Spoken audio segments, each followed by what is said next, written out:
മഹാരത്ന പദവി ലഭിക്കാൻ വേണ്ടിയിട്ട് പ്രധാനമായിട്ടും 3 മാനദണ്ഡങ്ങളാണ് നമ്മൾ മുന്നോട്ട് വയ്ക്കുന്നത്. ഒന്നാമത്തെ മാനദണ്ഡം എന്ന് പറയുന്നത് അതിന് നവരത്ന പദവി ലഭിച്ചിരിക്കണം. അതായത് ഈ മഹാരത്ന, നവരത്ന, മിനി രത്നയിലെ ഏറ്റവും ടോപ്പ് മോസ്റ്റിൽ നിൽക്കുന്നത് മഹാരത്നയാണ്. ആ മഹാരത്ന ഒരു കമ്പനിക്ക് കിട്ടണമെങ്കിൽ അത് ആൾറെഡി എന്ത് കമ്പനി ആയിരിക്കണം? ഒരു നവരത്ന കമ്പനി ആയിരിക്കണം. അതാണ് ഒന്നാമത്തെ കണ്ടീഷൻ. രണ്ടാമത്തെ കണ്ടീഷൻ ഇന്ത്യൻ സ്റ്റോക്ക് എക്സ്ചേഞ്ചിൽ ലിസ്റ്റ് ചെയ്തിരിക്കപ്പെടുന്ന ഒരു കമ്പനി ആയിരിക്കണം ഈ മഹാരത്ന കമ്പനിയിൽ വരേണ്ടതെന്ന് പറയുന്നത്. അതായത് ഒന്നാമത്തത് നവരത്ന പദവി ലഭിച്ച ഒരു കമ്പനി ആയിരിക്കണം. രണ്ടാമത്തെ കണ്ടീഷൻ എന്ന് പറയുന്നത് ഇന്ത്യൻ സ്റ്റോക്ക് എക്സ്ചേഞ്ചിൽ ലിസ്റ്റ് ചെയ്തിരിക്കുന്ന ഒരു കമ്പനി ആയിരിക്കണം. ഇന്ത്യൻ സ്റ്റോക്ക് എക്സ്ചേഞ്ചിൽ ലിസ്റ്റ് ചെയ്തിരിക്കുന്ന ഒരു കമ്പനി ആയിരിക്കണം. മൂന്നാമത്തെ കണ്ടീഷൻ എന്ന് പറയുന്നത് ലാസ്റ്റ് 3 ഇയേഴ്സിൽ അവരുടെ ശരാശരി വരുമാനം ഇല്ലെങ്കിൽ അവരുടെ ആവറേജ് ഇൻകം എന്ന് പറയുന്നത് 25,000 കോടിക്ക് മുകളിലായിരിക്കണം. ഈ 3 കണ്ടീഷൻ ഉണ്ടെങ്കിൽ മാത്രമേ നമുക്ക് ആ കമ്പനിയെ എന്ത് പദവി കൊടുക്കാൻ പറ്റത്തുള്ളൂ? മഹാരത്ന പദവി കൊടുക്കാൻ പറ്റത്തുള്ളൂ. ഒന്നാമത്തെ കണ്ടീഷൻ എന്ന് പറയുന്നത് ആ കമ്പനിക്ക് നവരത്ന പദവി ആൾറെഡി ലഭിച്ചിരിക്കണം. ഇന്ത്യയുടെ സ്റ്റോക്ക് എക്സ്ചേഞ്ചിൽ പേര് ലഭിച്ച കമ്പനി ആയിരിക്കണം. മൂന്നാമത്തെ കണ്ടീഷൻ എന്ന് പറയുന്നത് അവസാനത്തെ 3 വർഷത്തെ അവരുടെ ഇൻകം നോക്കുകയാണെങ്കിൽ, ആവറേജ് ഇൻകം നോക്കുകയാണെങ്കിൽ അത് 25,000 കോടിക്ക് മുകളിലായിരിക്കണം. എബോവ് 25,000 കോടി. എന്നാൽ മാത്രമേ അതിന് നമ്മൾ എന്ത് കമ്പനി എന്ന് പറയത്തുള്ളൂ?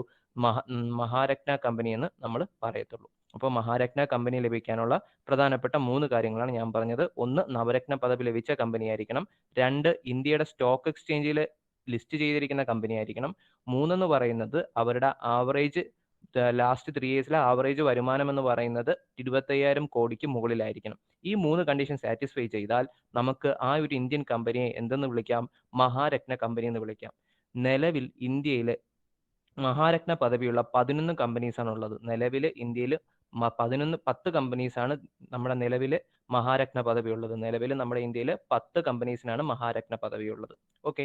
ഒന്നാമത്തെ കമ്പനിയാണ് Bharat heavy electricals limited. Bharat heavy electricals limited.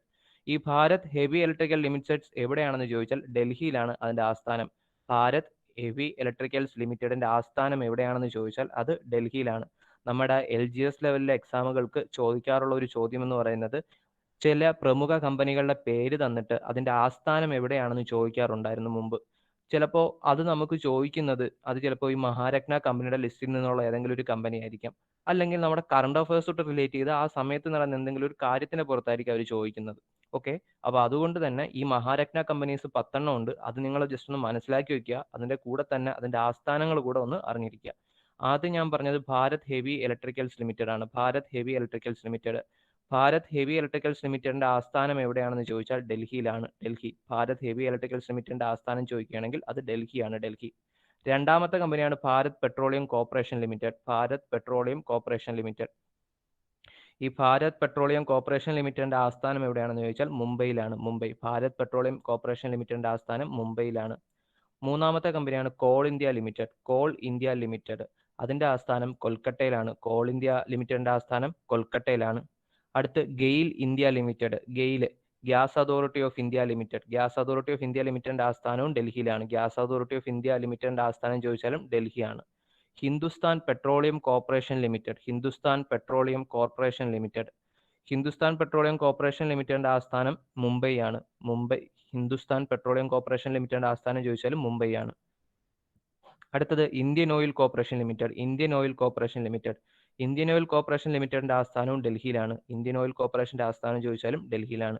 NTPC, ദേശീയ താപവൈദ്യുത കോർപ്പറേഷന്റെ ദേശീയ താപവൈദ്യുത കോർപ്പറേഷൻ ലിമിറ്റഡ്. ദേശീയ താപവൈദ്യുത കോർപ്പറേഷൻ ലിമിറ്റഡ്. ആസ്ഥാനം ചോദിച്ചാൽ ഡൽഹി. ദേശീയ താപവൈദ്യുത കോർപ്പറേഷൻ ലിമിറ്റഡ്. ആസ്ഥാനം Delhi. Oil and natural gas corporation limited. Oil and natural gas corporation limited. ഇതിന്റെ ആസ്ഥാനവും ഡൽഹിയിലാണ്. Oil and natural gas corporation ലിമിറ്റഡിന്റെ ആസ്ഥാനം ചോദിച്ചാൽ ഡൽഹിയിലാണ്. ഡൽഹി. അടുത്തത് power grid corporation of India. Power grid corporation of India. ഇതിനൊക്കെ ഷോർട്ട് ഫോം ഉണ്ട്. PGCIL എന്നാണ് power grid corporation of India അറിയപ്പെടുന്നത്. ഇതിന്റെ ആസ്ഥാനം ചോദിച്ചാൽ ഹരിയാനയിലാണ്. ഹരിയാനയിലെ ഗുരുഗ്രാമമാണ് ഇതിന്റെ ആസ്ഥാനം എന്ന് പറയുന്നത്. ഹരിയാനയിലാണ് power grid corporation of India ലിമിറ്റഡിന്റെ ആസ്ഥാനം. അടുത്ത steel authority of India. Steel authority of ഇന്ത്യയുടെ ആസ്ഥാനം എവിടെയാണ്? അത് നമ്മൾ ഇന്നലെ പഠിച്ചതാണ്. ഡൽഹി. സ്റ്റീൽ അതോറിറ്റി ഓഫ് ഇന്ത്യയുടെ ആസ്ഥാനം ഡൽഹി. അപ്പോൾ ഈ 10 കമ്പനീസ് ആണ് നമ്മുടെ മഹാരത്ന പദവി ലഭിച്ചിട്ടുള്ള കമ്പനീസ് എന്ന് പറയുന്നത്. Bharat heavy electricals limited, BHEL എന്നറിയപ്പെടും. BHEL എന്നറിയപ്പെടും. Bharat petroleum corporation limited, BPCL.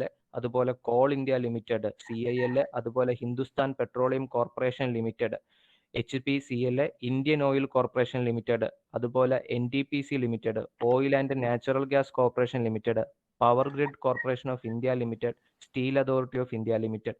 ഇത്രയും സ്ഥാപനങ്ങളാണ് മഹാരത്ന പദവി ലഭിച്ചിട്ടുള്ള ഇന്ത്യൻ കമ്പനീസ് എന്ന് പറയുന്നത്. ഇതുവരെ ഈ പറഞ്ഞ കാര്യങ്ങളിൽ ഏതെങ്കിലും റിപ്പീറ്റ് ചെയ്യണോ ഇനി? കണ്ടീഷൻസ് ഒക്കെ എല്ലാവർക്കും ഓർമ്മയുണ്ടല്ലോ? എല്ലാവരും ഓക്കെ ആണെങ്കിൽ ഓക്കെ മെസ്സേജ് ഇട്ടേ.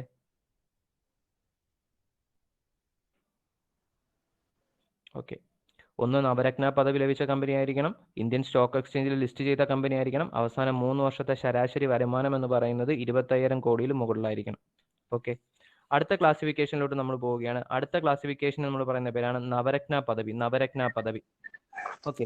ഈ നവരത്ന പദവി എന്ന് പറയുന്നതിന് തൊട്ട് താഴെ വരുന്നത് മിനി രത്ന പദവിയാണ്. മിനി രത്ന പദവി.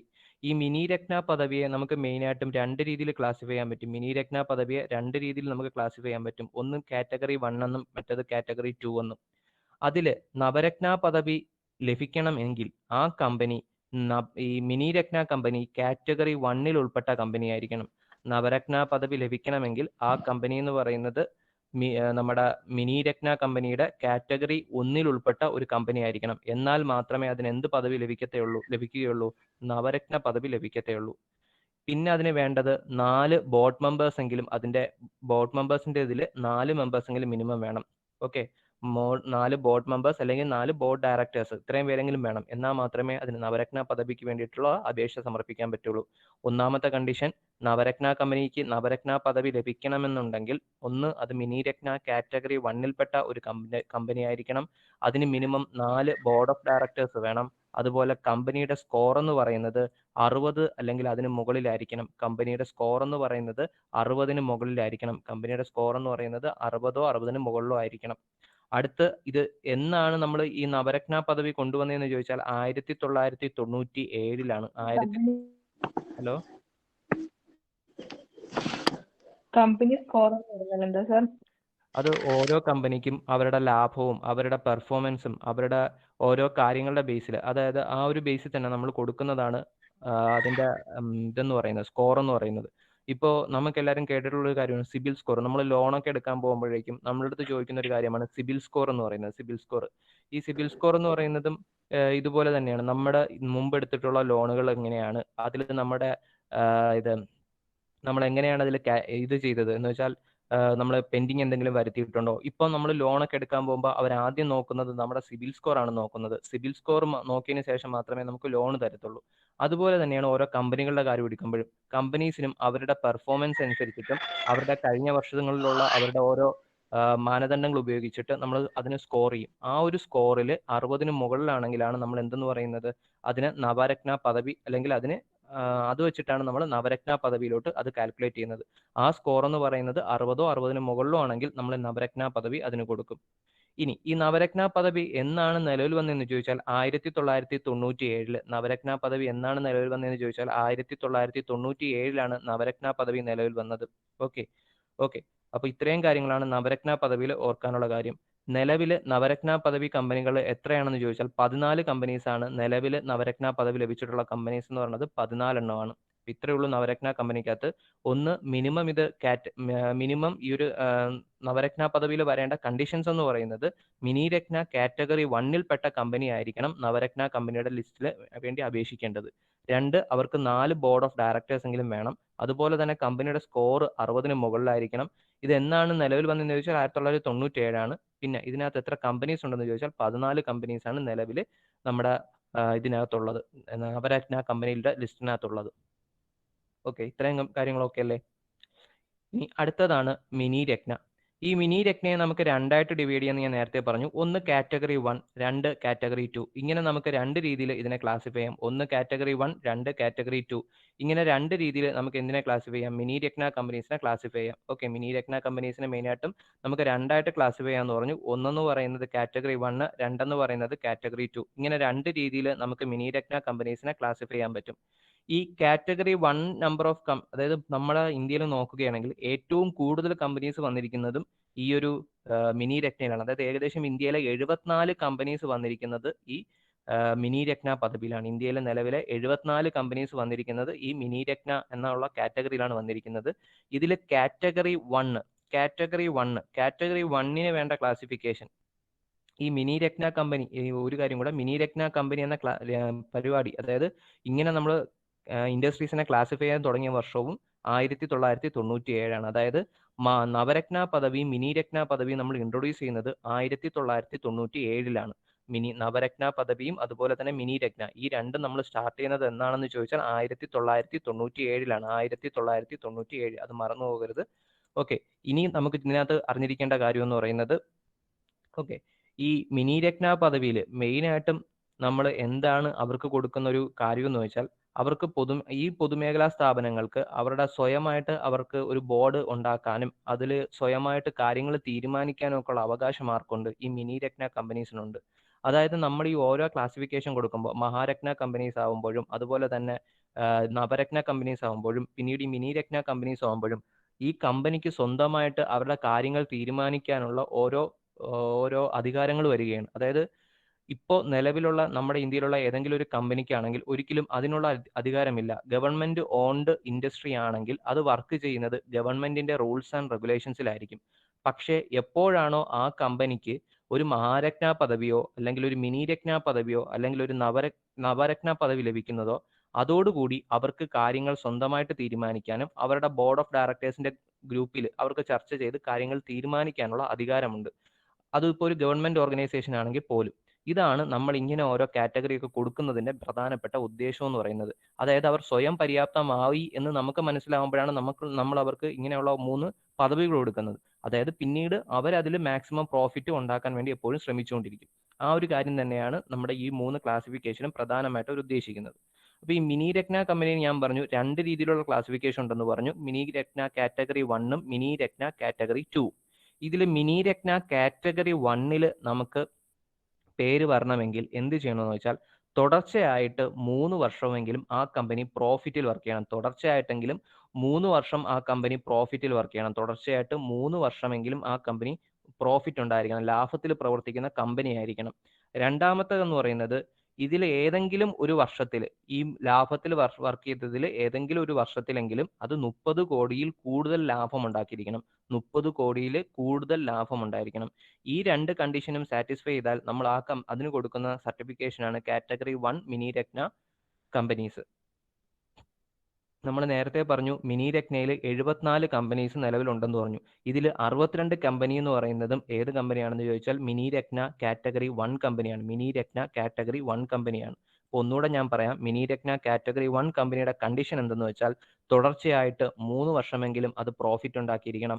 ഉണ്ടാക്കിയ പ്രോഫിറ്റിൽ മിനിമം ഒരു വർഷമെങ്കിലും അത് 30 കോടിയിൽ കൂടുതൽ ലാഭം ഉണ്ടാക്കിയിരിക്കണം. 30 കോടിയിൽ കൂടുതൽ ലാഭം ഉണ്ടാക്കിയിരിക്കണം. ഈ രണ്ട് കണ്ടീഷനും അത് സാറ്റിസ്ഫൈ ചെയ്യുകയാണെങ്കിൽ നമുക്ക് ആ കമ്പനിക്ക് എന്ത് കൊടുക്കാം? മിനി രത്ന കാറ്റഗറി 1 ക്ലാസിഫിക്കേഷനിൽ ആഡ് ചെയ്യാം. രണ്ടാമത്തത് mini Ratna category 2 company. Mini Ratna category 2 company ഈ രണ്ടാമത്തെ കാറ്റഗറിയിൽ പെടുന്ന മിനി രത്ന രണ്ടാമത്തെ കാറ്റഗറിയിൽ പെടുന്ന കമ്പനികളുടെ പ്രധാനപ്പെട്ട കണ്ടീഷൻ എന്താണെന്ന് ചോദിച്ചാൽ അതിന് തുടർച്ചയായിട്ട് 3 വർഷമെങ്കിലും ലാഭത്തിൽ പ്രവർത്തിക്കണം. അത് മാത്രമേ കാറ്റഗറി 2 കമ്പനിക്ക് ആവശ്യമുള്ളൂ. ജസ്റ്റ് കാറ്റഗറി 2 കമ്പനിക്കാണെങ്കിൽ അതിന് ഒരേ കണ്ടീഷനേ ഉള്ളൂ, 3 വർഷമെങ്കിലും അത് ലാഭത്തിൽ പ്രവർത്തിക്കണം. അതിന് പ്രോഫിറ്റ് നോക്കൂല. അപ്പോൾ നമ്മളൊരു കമ്പനി തുടങ്ങി ആ കമ്പനി 3 വർഷമെങ്കിലും മിനിമം പ്രോഫിറ്റിൽ ഓടി എന്നുണ്ടെങ്കിൽ നമുക്കതിന് എന്ത് ചെയ്യാം? അതിനെ നമുക്ക് മിനി രത്ന കമ്പനി എന്ന് പറയാം. ഇനി ആ ഒരു കമ്പനി 3 വർഷത്തിൽ 3 വർഷം ലാഭത്തിൽ ഓടുകയും അതിൽ മിനിമം ഒരു വർഷമെങ്കിലും 30 കോടിയിൽ എബോവ് വരുമാനം അല്ലെങ്കിൽ ലാഭം ഉണ്ടാക്കിയെന്ന് നമുക്ക് ബോധ്യപ്പെടുകയാണെങ്കിൽ ആ കമ്പനിയെ നമുക്ക് എന്തിൽ ആഡ് ചെയ്യാൻ പറ്റും? മിനി രത്ന 1 എന്ന് പറയുന്ന കമ്പനിയിൽ ആഡ് ചെയ്യാൻ പറ്റും. അപ്പോൾ നിലവിൽ നമ്മുടെ ഈ ഒരു മിനി രത്ന ക്ലാസിഫിക്കേഷനകത്ത് 74 കമ്പനികളാണ് ഉള്ളത്. നിലവിൽ എത്ര കമ്പനി ഉണ്ടെന്ന് ചോദിച്ചാൽ 74. ആ 74ൽ 64 കമ്പനിയും കാറ്റഗറി 1ലാണ്. കാറ്റഗറി 2വിൽ 12 കമ്പനീസാണ് നിലവിലുള്ളത്. ഇത് 2020 ഫെബ്രുവരിയിലെ റിപ്പോർട്ട് അനുസരിച്ചാണ് ഞാൻ ഈ പറഞ്ഞത്. ഇപ്പോൾ ഈ പറഞ്ഞ എണ്ണം എന്ന് പറയുന്നത് 2020 ഫെബ്രുവരിയിലെ റിപ്പോർട്ട് അനുസരിച്ചിട്ടാണ്. ഓക്കെ, ഇത്രയുമാണ് നമ്മുടെ മിനി രത്ന, മഹാരത്ന, നവരത്ന ഈ 3 ക്ലാസിഫിക്കേഷൻ എന്ന് പറയുന്നത്. ഇതിൽ കമ്പനീസിന്റെ പേര് നിങ്ങളോട് ചോദിക്കുന്നുണ്ടെങ്കിൽ അത് മഹാരത്ന കമ്പനിയുടെ ലിസ്റ്റിനെ ചോദിക്കത്തുള്ളൂ.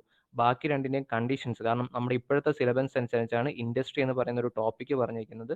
സോ അതുകൊണ്ട് ചിലപ്പോൾ നമുക്ക് ഈ കാര്യങ്ങൾ കൂടെ ചിലപ്പം വരാനുള്ള ചാൻസ് ഉണ്ട്. ഓക്കെ, ഈ കാര്യങ്ങളൂടെ മനസ്സിലാക്കി വെച്ചിരിക്കും. ഇതിൽ ഏതെങ്കിലും കണ്ടീഷൻസ് എന്തെങ്കിലും ഞാൻ ഒന്നുകൂടെ റിപ്പീറ്റ് ചെയ്യണോ? സാർ, ഈ മിനി രത്ന 1ഉം 2ലും എത്ര കമ്പനീസാ ഉള്ളത് ഒന്ന് പറഞ്ഞുതരുമോ? മിനി രത്നയിൽ മുഴുവൻ 74 കമ്പനീസ് ആണുള്ളത്. മിനി രത്ന ലിസ്റ്റിൽ മുഴുവൻ 74 കമ്പനീസ് ആണുള്ളത്. ഇതിൽ മിനി രത്ന 1ൽ 62 കമ്പനീസ്, മിനി രത്ന 1ൽ 62 കമ്പനീസ്, മിനി രത്ന 2ൽ 12 കമ്പനീസ്, മിനി രത്ന 2ൽ 12 കമ്പനീസ്. നമ്മുടെ കേരളത്തിലുള്ള ഹിന്ദുസ്ഥാൻ ലാറ്റക്സ് HLL അത് വരുന്നത് മിനി രത്ന 1ലാണ്. മിനി രത്ന 1ൽ വരുന്നത് HLL ആണ്. HLL വരുന്നത് മിനി രത്ന 1ലാണ് HLL വരുന്നത്. സർ കാറ്റഗറി 2ന്റെ കണ്ടീഷൻസ് ഒന്ന് പറയോ? കാറ്റഗറി 2വിന് ഒരേ ഒരു കണ്ടീഷനേ ഉള്ളൂ, 3 വർഷമെങ്കിലും അത് ലാഭത്തിൽ പ്രവർത്തിച്ചിരിക്കണം. 3 വർഷമെങ്കിലും അത് ലാഭത്തിൽ പ്രവർത്തിച്ചിരിക്കണം. ഓക്കെ, അപ്പം ഇത് നാഷണൽ ഫിലിം ഡെവലപ്മെന്റ് കോർപ്പറേഷൻ അതൊക്കെ വരുന്നത് ഈ മിനി രത്ന 2ലാണ് വരുന്നത്. അതുപോലെ നമ്മുടെ ഈ ടെലികമ്മ്യൂണിക്കേഷൻ കൺസൾട്ടൻസ് ഇന്ത്യ, അതുപോലെ തന്നെ നമുക്ക് അറിയാവുന്നതായിട്ട് വരുന്ന ഈ കുറെ കാര്യങ്ങൾ, NHPC നാഷണൽ സീഡ് കോർപ്പറേഷൻ, അതുപോലെ നാഷണൽ ഫെർട്ടിലൈസേഴ്സ് ലിമിറ്റഡ്, അതുപോലെ തന്നെ വേറെയുണ്ട് Indian railway finance corporation, Indian railway catering, IRCTC, ഇതെല്ലാം വരുന്നത് ഇന്ത്യൻ റയർ എർത്ത് ലിമിറ്റഡ്, ഇതെല്ലാം വരുന്നത് മിനി രത്ന കാറ്റഗറി 1ലാണ്. Mini Ratna category 1. HLL life care limited, അതുപോലെ ഗോവ ഷിപ്പ് യാർഡ്, അതുപോലെ നമ്മൾ ഇനി പഠിക്കാൻ പോകുന്ന കാമരാജ് പോർട്ട് ലിമിറ്റഡ്, ഇതെല്ലാം വരുന്നത് നമ്മുടെ കൊച്ചിൻ ഷിപ്പ് യാർഡ് വരുന്നതും നമ്മുടെ മിനി രത്ന കാറ്റഗറി 1ലാണ്. ഓക്കെ, മഹാരത്നയുടെ ഇയർ എന്ന് പറയുന്നത് 2010ലാണ്. മഹാരത്ന 2010ലാണ്, തെറ്റിപ്പോകരുത്. മഹാരത്ന 2010ലാണ്. മിനി രത്നയും നവരത്നയുമാണ് 1997. പോർട്സ്. ഓക്കെ, ഇന്ത്യയുടെ പോർട്സ് നമ്മൾ പ്രധാനമായിട്ടും നമ്മൾ പറയുമ്പോൾ ഒരു കാര്യങ്ങൾ നിങ്ങൾ മനസ്സിലാക്കണം. നമ്മുടെ ഇന്ത്യയുടെ ഏറ്റവും വലിയ പ്രത്യേകത എന്താണെന്ന് ചോദിച്ചാൽ, നാവിക ഗതാഗത മേഖലയിൽ ഏറ്റവും വലിയ വ്യാപാര കപ്പൽ സമുച്ചയ ശൃംഖലയുള്ള ഒരു രാജ്യമാണ് നമ്മുടെ ഇന്ത്യ എന്ന് പറയുന്നത്. ഏറ്റവും കൂടുതൽ ഇന്ത്യയുടെ ഒരു വലിയൊരു ട്രേഡ് നടക്കുന്നത് ഏതിലൂടെയാണെന്ന് ചോദിച്ചാൽ ഈ ഒരു പോർട്ട് വഴിയാണ്. ഇന്ത്യയിലെ ഏറ്റവും കൂടുതൽ ട്രേഡ് നടക്കുന്നത് പോർട്ട് വഴിയാണ്. ഓക്കെ, ഇനി നമ്മുടെ ഇന്ത്യയുടെ പോർട്ടുകൾ മറ്റ് രാജ്യങ്ങളിലുള്ള തുറമുഖങ്ങളുമായിട്ട് നമ്മൾ നോക്കുമ്പോൾ, അല്ലെങ്കിൽ മറ്റ് രാജ്യങ്ങളിലുള്ള തുറമുഖങ്ങളുമായിട്ട് നമ്മൾ കമ്പയർ ചെയ്യുമ്പോൾ നമുക്ക് മനസ്സിലാകുന്ന ഒരു കാര്യം എന്താണെന്ന് വെച്ചാൽ, നമ്മുടെ ഇന്ത്യയിലെ നിലവിലുള്ള എല്ലാ സർക്കാർ പോർട്ടുകളുടെയും ഏറ്റവും വലിയ പ്രത്യേകത എന്തെന്ന് ചോദിച്ചാൽ, ഇതെല്ലാം വർക്ക് ചെയ്യുന്നത് ഗ്രീൻ എനർജിയിൽ. അതായത് കാറ്റ് അല്ലെങ്കിൽ സൂര്യപ്രകാശം, സോളാർ, ഇത് രണ്ടും ഉപയോഗിച്ച് വർക്ക് ചെയ്യുന്നവയാണ് നമ്മുടെ ഇന്ത്യയിലുള്ള സർക്കാർ പോർട്ടുകളെല്ലാം. അതുകൊണ്ട് തന്നെ നമ്മുടെ ഇന്ത്യയിലുള്ള പോർട്ടുകളെ നമുക്ക് എന്തെന്ന് വിളിക്കാം? ഗ്രീൻ എനർജി പോർട്ടുകൾ എന്നും കൂടെ വിളിക്കാം. ഇന്ത്യയിലെ സർക്കാർ പോർട്ടുകളെ നമുക്ക് ഗ്രീൻ എനർജി പോർട്ട് എന്നുകൂടെ പറയാം. കാരണം അത് ഗ്രീൻ എനർജി, നമ്മുടെ സോളാറും അതുപോലെ തന്നെ വിൻഡും ഉപയോഗിച്ചാണ് അത് വർക്ക് ചെയ്യുന്നത്. ഓക്കെ, അതുപോലെ തന്നെ നാവിക ഗതാഗത മേഖല എടുക്കുമ്പോൾ ഇന്ത്യയുടെ സ്ഥാനം എന്ന് പറയുന്നത് 19ാമത്തെ സ്ഥാനമാണ്. ഓക്കെ, നാവിക ഗതാഗത മേഖലയിൽ ഇന്ത്യയുടെ സ്ഥാനം എന്ന് പറയുന്നത് 19ാമത്തെ സ്ഥാനമാണ് ഇന്ത്യക്കുള്ളത്. ഓക്കെ, നമ്മളെല്ലാവരും ജോഗ്രഫിയുടെ ആദ്യ ക്ലാസ്സിൽ നമ്മൾ പഠിച്ച, ആദ്യ ക്ലാസ്സും പിന്നീട് ഫിസിയോഗ്രഫി ഒക്കെ പഠിച്ചപ്പോൾ പറഞ്ഞ കാര്യമാണ്, ഉപദ്വീപീയ ഇന്ത്യയുടെ കോസ്റ്റൽ ഏരിയ എന്ന് പറയുന്നത് എത്രയാണ്? പെനിൻസുലാർ ഇന്ത്യയുടെ സമതലത്തിന്റെ എത്ര കിലോമീറ്റർ ആണ് അതിന്റെ തീര സമതലം എന്ന് പറയുന്നത്? ഒന്ന് കമന്റ് ചെയ്തേ. 6100 കിലോമീറ്റർ ആണ്. 6100 കിലോമീറ്റർ ആണ്. 6100 കിലോമീറ്റർ ആണ് നമ്മുടെ എന്തെന്ന് പറയുന്നത്, നമ്മുടെ പോർട്സ്, നമ്മുടെ ഇന്ത്യയുടെ തീരപ്രദേശം, തീരസമതലത്തിന്റെ നീളം എന്ന് പറയുന്നത്. ഓക്കെ, എന്നാൽ നമ്മുടെ മൊത്തം സമുദ്ര അതിർത്തി, ഇന്ത്യയുടെ മുഴുവൻ സമുദ്ര അതിർത്തി എത്രയാണെന്ന് ചോദിച്ചാൽ അത് 7517 കിലോമീറ്റർ ആണ്. 7517 കിലോമീറ്റർ. ഓക്കെ, മൊത്തം ഇന്ത്യയുടെ സമുദ്രാതിർത്തി എന്ന് പറയുന്നത് 7517 കിലോമീറ്റർ ആണ്. ഇതെല്ലാം നമ്മൾ പറഞ്ഞതാണ്. ഓക്കെ, ഇങ്ങനെ 6100 കിലോമീറ്റർ ഒരു തീരസമതലം ഉള്ളത് കൊണ്ട് തന്നെ നമുക്ക് നല്ലൊരു ഇത് ഷിപ്പുകൾക്ക് യാത്ര ചെയ്യാൻ പറ്റിയ നല്ലൊരു സർഫസ് നമ്മുടെ സമുദ്രത്തിന് നമ്മുടെ ഇന്ത്യക്ക് ചുറ്റുമുണ്ട്. അതായത് നമുക്ക് നല്ല രീതിയിൽ മറ്റ് രാജ്യങ്ങളുമായിട്ട് ട്രേഡ് നടത്താനൊക്കെ ഇത് സൗകര്യപ്രദമാണ്. ഇടയ്ക്ക് ഈ കടലാകുമ്പോൾ വേറെ ഹിൻഡ്രൻസോ അങ്ങനെയൊന്നുമില്ല. സോ നല്ല രീതിയിൽ നമുക്ക് കച്ചവടമൊക്കെ നടത്താൻ പറ്റും. അതാണ് ഏറ്റവും വലിയ ഒരു ബെനിഫിറ്റ് എന്ന് പറയുന്നത്. ഓക്കെ, ഇനി നമ്മൾ നേരത്തെ പറഞ്ഞ് നമ്മുടെ നാവിക ഗതാഗത മേഖലയിൽ ഇന്ത്യയുടെ സ്ഥാനം എന്ന് പറയുന്നത് 19ാം സ്ഥാനമാണ്. അതുപോലെ തന്നെ ലോകത്തിലെ കടൽ മാർഗം ചരക്ക് നിയന്ത്രിക്കുന്നതിലും ഇന്ത്യക്ക് എത്രാം സ്ഥാനമാണെന്ന് ചോദിച്ചാൽ 19ാം സ്ഥാനമാണ്. ഓക്കെ, കടൽ മാർഗം ചരക്ക് ട്രാൻസ്ഫർ ചെയ്യുന്നതിലും ഇന്ത്യയുടെ സ്ഥാനം 19ാം സ്ഥാനമാണ്. ഓക്കെ, അപ്പൊ ആ രണ്ട് കാര്യങ്ങൾ ഒന്ന് ഓർത്ത് വെച്ചിരിക്കുക. ഒന്നെന്ന് പറയുന്നത് നാവിക ഗതാഗത മേഖലയിൽ നോക്കുകയാണെങ്കിലും അതുപോലെ ചരക്കുകൾ അങ്ങോട്ടും ഇങ്ങോട്ടും കൈമാറുന്നതിൽ നോക്കിയാലും രണ്ടിലും ഇന്ത്യയുടെ സ്ഥാനം എത്രയാണ്? 19ാം സ്ഥാനമാണ്. ഓക്കെ, ഇനി നമ്മുടെ ഇന്ത്യയിലുള്ള പോർട്ടുകളെ നമുക്ക് പ്രധാനമായിട്ടും 3 രീതിയിൽ കാറ്റഗറൈസ് ചെയ്യാൻ പറ്റും. ഒന്നെന്ന് പറയുന്നത് മേജർ പോർട്ട്, അടുത്തതെന്ന് പറയുന്നത് ഇന്റർമീഡിയറ്റ് പോർട്ട്, മൂന്നെന്ന് പറയുന്നത് മൈനർ പോർട്ട്. ഇങ്ങനെ 3 രീതിയിലാണ് നമുക്ക് ക്ലാസിഫൈ ചെയ്യാൻ പറ്റുന്നത്. ഇതിൽ മേജർ പോർട്ട് എടുക്കുകയാണെങ്കിൽ നമ്മുടെ കൺകറന്റ് ലിസ്റ്റിലാണ് വരുന്നത്. മൈനർ പോർട്ടും ഇന്റർമീഡിയറ്റ് പോർട്ടും വരുന്നത് സ്റ്റേറ്റ് ലിസ്റ്റിലാണ്. അതായത് മറ്റൊന്നുമല്ല, നമ്മുടെ കൺകറന്റ് ലിസ്റ്റിൽ കിടക്കുന്ന മേജർ പോർട്സിന് അതുകൊണ്ട് പ്രധാനമായിട്ടും അതിന്റെ കൺട്രോൾ വരുന്നത് ആർക്കാണ്? യൂണിയൻ ഗവൺമെന്റിനാണ് മെയിനായിട്ടും അതിന്റെ കൺട്രോൾ പോകുന്നത്. മറ്റ് നമ്മുടെ ഈ ഇന്റർമീഡിയറ്റ് പോർട്ടും നമ്മുടെ മിനിമം മൈനർ പോർട്ടുകളും, ഈ 2 പോർട്ടുകളുടെയും കൺട്രോൾ വരുന്നത് ആർക്കാണെന്ന് ചോദിച്ചാൽ അതിന്റെ രണ്ടിന്റെയും കൺട്രോൾ പോകുന്നത് നമ്മുടെ ഏത് സ്റ്റേറ്റ് ആണോ ആ സ്റ്റേറ്റ് ഗവൺമെന്റിന്റെ അണ്ടറിലായിരിക്കും അത് മെയിനായിട്ടും പോകുന്നത്. അങ്ങനെയാണ് ഇതിന്റെ കൺട്രോൾ ഒക്കെ പോകുന്നത്.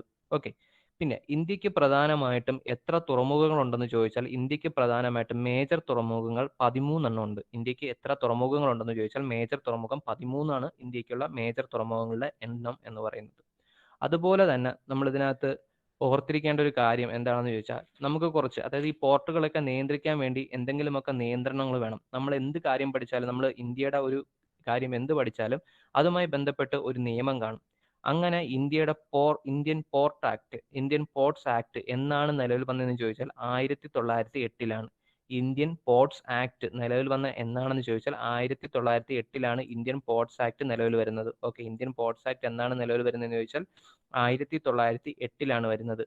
പിന്നീട് പോർട്ട് ട്രസ്റ്റ് ഓഫ് ഇന്ത്യ രൂപം കൊള്ളുന്നുണ്ട്. ഈ ഇന്ത്യൻ പോർട്സ് ആക്ടിൽ നിന്നാണ് പിന്നീട് എന്ത് രൂപം കൊള്ളുന്നത്? പോർട്ട് ട്രസ്റ്റ് ഓഫ് ഇന്ത്യ രൂപം കൊള്ളുന്നത്. പോർട്ട് ട്രസ്റ്റ് ഓഫ് ഇന്ത്യ രൂപം കൊണ്ടത് 1980 പോർട്ട് ട്രസ്റ്റ് ഓഫ് ഇന്ത്യ രൂപം കൊള്ളുന്നത് 1980 അപ്പൊ ആദ്യം വന്നത് ഇന്ത്യൻ പോർട്ട് ആക്ട്, അത് വർഷം ചോദിച്ചാൽ 1908. അത് കഴിഞ്ഞ് port trust of India 1980. Port trust of India 1980. ഈ പോർട്ട് ട്രസ്റ്റ് ഓഫ് ഇന്ത്യയാണ് ഇന്ത്യയിലെ തുറമുഖങ്ങളുടെ പ്രവർത്തനങ്ങളെല്ലാം നിയന്ത്രിക്കുന്നത്. ഈ പോർട്ട് ട്രസ്റ്റ് ഓഫ് ഇന്ത്യയാണ് 1980 വന്ന പോർട്ട് ട്രസ്റ്റ് ആണ്. ഓക്കെ, ഇനി മേജർ പോർട്ടുകളെ മെയിനായിട്ടും അവയെ നിയന്ത്രിക്കുന്നതിന് വേണ്ടിയിട്ട് ഒരു നിയമമുണ്ട്. അതിനാണ് നമ്മൾ പറയുന്നത് major port trust act 1963. Major port trust act അത് വന്നത് 1963. Okay, major port trust act അത് വന്ന വർഷം 1963 മേജർ പോർട്ട് ട്രസ്റ്റ് ആക്ട് വരുന്നത്. ഓക്കെ, അപ്പൊ മേജർ പോർട്ട് ട്രസ്റ്റ് ആക്ട് വന്ന വർഷം ചോദിച്ചാൽ 1963. ഓക്കെ, അതുപോലെ മറ്റൊരെണ്ണമാണ് shipping corporation of India limited. Shipping corporation of India limited. ഈ ഷിപ്പിംഗ് കോർപ്പറേഷൻ ഓഫ് ഇന്ത്യ ലിമിറ്റഡിന്റെ മെയിൻ പർപ്പസ് എന്താണെന്ന് ചോദിച്ചാൽ വേറൊന്നുമല്ല, നമ്മുടെ ഷിപ്പുകളുടെയും അതുപോലെ തന്നെ ഷിപ്പിങ്ങുമായിട്ട് ബന്ധപ്പെട്ട കാര്യങ്ങളെ ഒരു വെബ് പോർട്ടൽ വഴി അവർ കൺട്രോൾ ചെയ്യുകയും അതുമായിട്ട് ബന്ധപ്പെട്ട കാര്യങ്ങളൊക്കെയാണ് ഈ ഷിപ്പിംഗ് കോർപ്പറേഷൻ. വെബ് പോർട്ടൽ മാത്രമല്ല, അവരുടെ മെയിൻ പർപ്പസ് എന്ന് പറയുന്നത് പ്രോപ്പർ ആയിട്ടുള്ള ഒരു മെയിൻ്റനൻസ് ആണ്. അത് കറക്റ്റ് ടൈമിൽ നമുക്ക് കാര്യങ്ങളെല്ലാം മാനേജ് ചെയ്ത് കൊണ്ടുപോകാനും എല്ലാ ഷിപ്പിന്റെയും സേഫ്റ്റിയും അതുമായി ബന്ധപ്പെട്ട കാര്യങ്ങളും അതെല്ലാം ഇൻക്ലൂഡ് ചെയ്യുന്നത് ഈ ഷിപ്പിംഗ് കോർപ്പറേഷൻ ഓഫ് ഇന്ത്യ ലിമിറ്റഡിലാണ്. അവരാണ് അതിന് നേതൃത്വം കൊടുക്കുന്നത്. ഈ shipping corporation of India limited 1961 October 2 രൂപം കൊണ്ടൊരു കമ്പനിയാണ്. 1961 ഒക്ടോബർ 2 മുംബൈയിലാണ് വരുന്നത്. മുംബൈയിലാണ് ഷിപ്പിംഗ് കോർപ്പറേഷൻ ഓഫ് ഇന്ത്യ ലിമിറ്റഡിന്റെ ആസ്ഥാനം. 2008 ഇതിന് എന്ത് പദവി ലഭിച്ചു എന്ന് വെച്ചാൽ നവരത്ന പദവി ലഭിച്ചു. 2008 എന്ത് പദവി ലഭിച്ചു? നവരത്ന പദവി ലഭിച്ചു. 2008 നവരത്ന പദവി ലഭിച്ച ഒരു കമ്പനിയാണ് shipping corporation of India limited. ഏഷ്യയിലെ തന്നെ 2ാമത്തെ സ്ഥാനമാണ് ഈ മുംബൈയിൽ സ്ഥിതി ചെയ്യുന്ന ഷിപ്പിംഗ് കോർപ്പറേഷൻ ഓഫ് ഇന്ത്യക്ക്. ഏഷ്യയിലെ തന്നെ 2ാമത്തെ സ്ഥാനമാണ് ഈ ഷിപ്പിംഗ് കോർപ്പറേഷൻ ഓഫ് ഇന്ത്യക്കുള്ളത്. ഓക്കെ, അപ്പൊ ഇത്രയും കാര്യങ്ങളാണ് ഞാൻ പറഞ്ഞത്. ഒന്ന്, ഇന്ത്യൻ പോർട്ട് ആക്ട് 1908 വന്നു. ഇന്ത്യയിലെ തുറമുഖങ്ങളുടെ പ്രവർത്തനങ്ങളെ നിയന്ത്രിക്കുന്നതിന് വേണ്ടിയിട്ടാണ് ഇന്ത്യൻ പോർട്സ് ആക്ട് വരുന്നത് 1908. അല്ല, ഈ ഇന്ത്യൻ പോർട്സ് ആക്ട് വരുന്നത് 1908 അതിനുശേഷമാണ് പോർട്ട് ട്രസ്റ്റ് ഓഫ് ഇന്ത്യ വരുന്നത് 1980. ഈ പോർട്ട് ട്രസ്റ്റ് ഓഫ് ഇന്ത്യയാണ് നമ്മുടെ ഇന്ത്യയിലെ തുറമുഖങ്ങളുടെ പ്രവർത്തനങ്ങളെയൊക്കെ നിയന്ത്രിക്കുന്നത്. അതുപോലെ തന്നെ നമ്മൾ പറഞ്ഞത് major port trust act, major തുറമുഖങ്ങളെ നിയന്ത്രിക്കാൻ വേണ്ടിയിട്ട് വന്നതാണ് മേജർ പോർട്ട് ട്രസ്റ്റ് ആക്ട് 1963. നമ്മൾ പിന്നീടെല്ലാം ഇതിനെ നിയന്ത്രിക്കുന്നതും അങ്ങനെ ഒരുപാട് കാര്യങ്ങളുണ്ട്, അതൊന്നും നമുക്കിപ്പോൾ വേണ്ട. പിന്നെ shipping corporation of India limited വന്നത് 1961 ഒക്ടോബർ 2 ആസ്ഥാനം ചോദിച്ചാൽ മുംബൈ. ഇന്ത്യയിൽ നിലവിൽ 13 തുറമുഖങ്ങൾ ഞാൻ ഉണ്ടെന്ന് പറഞ്ഞു. ഈ 13 തുറമുഖങ്ങളിൽ 12 ഗവൺമെന്റിന്റെയാണ്, 12 ഗവൺമെന്റിന്റെ അല്ലെങ്കിൽ പൊതുമേഖലാ സ്ഥാപനങ്ങളാണ്. ഒരെണ്ണം എന്ന് പറയുന്നത് ഒരു പ്രൈവറ്റ് പോർട്ടാണ്, അല്ലെങ്കിൽ ഒരു കമ്പനി. ഒരു പോർട്ട് എന്ന് പറയുന്നത് സഹകരണ മേഖലയിൽ വർക്ക് ചെയ്യുന്നതാണ്. അപ്പം ഈ സഹകരണ മേഖലയിൽ വർക്ക് ചെയ്യുന്ന ആ ഒരു തുറമുഖത്തിന്റെ കൺട്രോൾ മാത്രം ഏതിൽ വരത്തില്ല, ഈ മേജർ പോർട്ട് ട്രസ്റ്റ് ആക്ടിന്റെ കീഴിൽ വരത്തില്ല. അത് വരുന്നത് നമ്മുടെ 1956 കമ്പനീസ് ആക്ട് പ്രകാരമായിരിക്കണം ആ ഒരു കമ്പനി വർക്ക് ചെയ്യേണ്ടത്. ഓക്കെ, അപ്പോൾ 13 തുറമുഖങ്ങളിൽ 12 പൊതുമേഖലാ സ്ഥാപനങ്ങളാണ്. ഒരെണ്ണം എന്ന് പറയുന്നത് സഹകരണ മേഖലയിലുള്ളതാണ്. ആ സഹകരണ മേഖലയിലുള്ള പോർട്ട് വർക്ക് ചെയ്യുന്നത് 1956 കമ്പനീസ് ആക്ട് പ്രകാരം. ബാക്കി 12 തുറമുഖങ്ങൾ വർക്ക് ചെയ്യുന്നത് 1963 മേജർ പോർട്ട് ട്രസ്റ്റ് ആക്ട് പ്രകാരമാണ്. ഓക്കെ, ഇത്രയും വർഷങ്ങൾ നിങ്ങൾക്ക് ഓക്കെ അല്ലേ?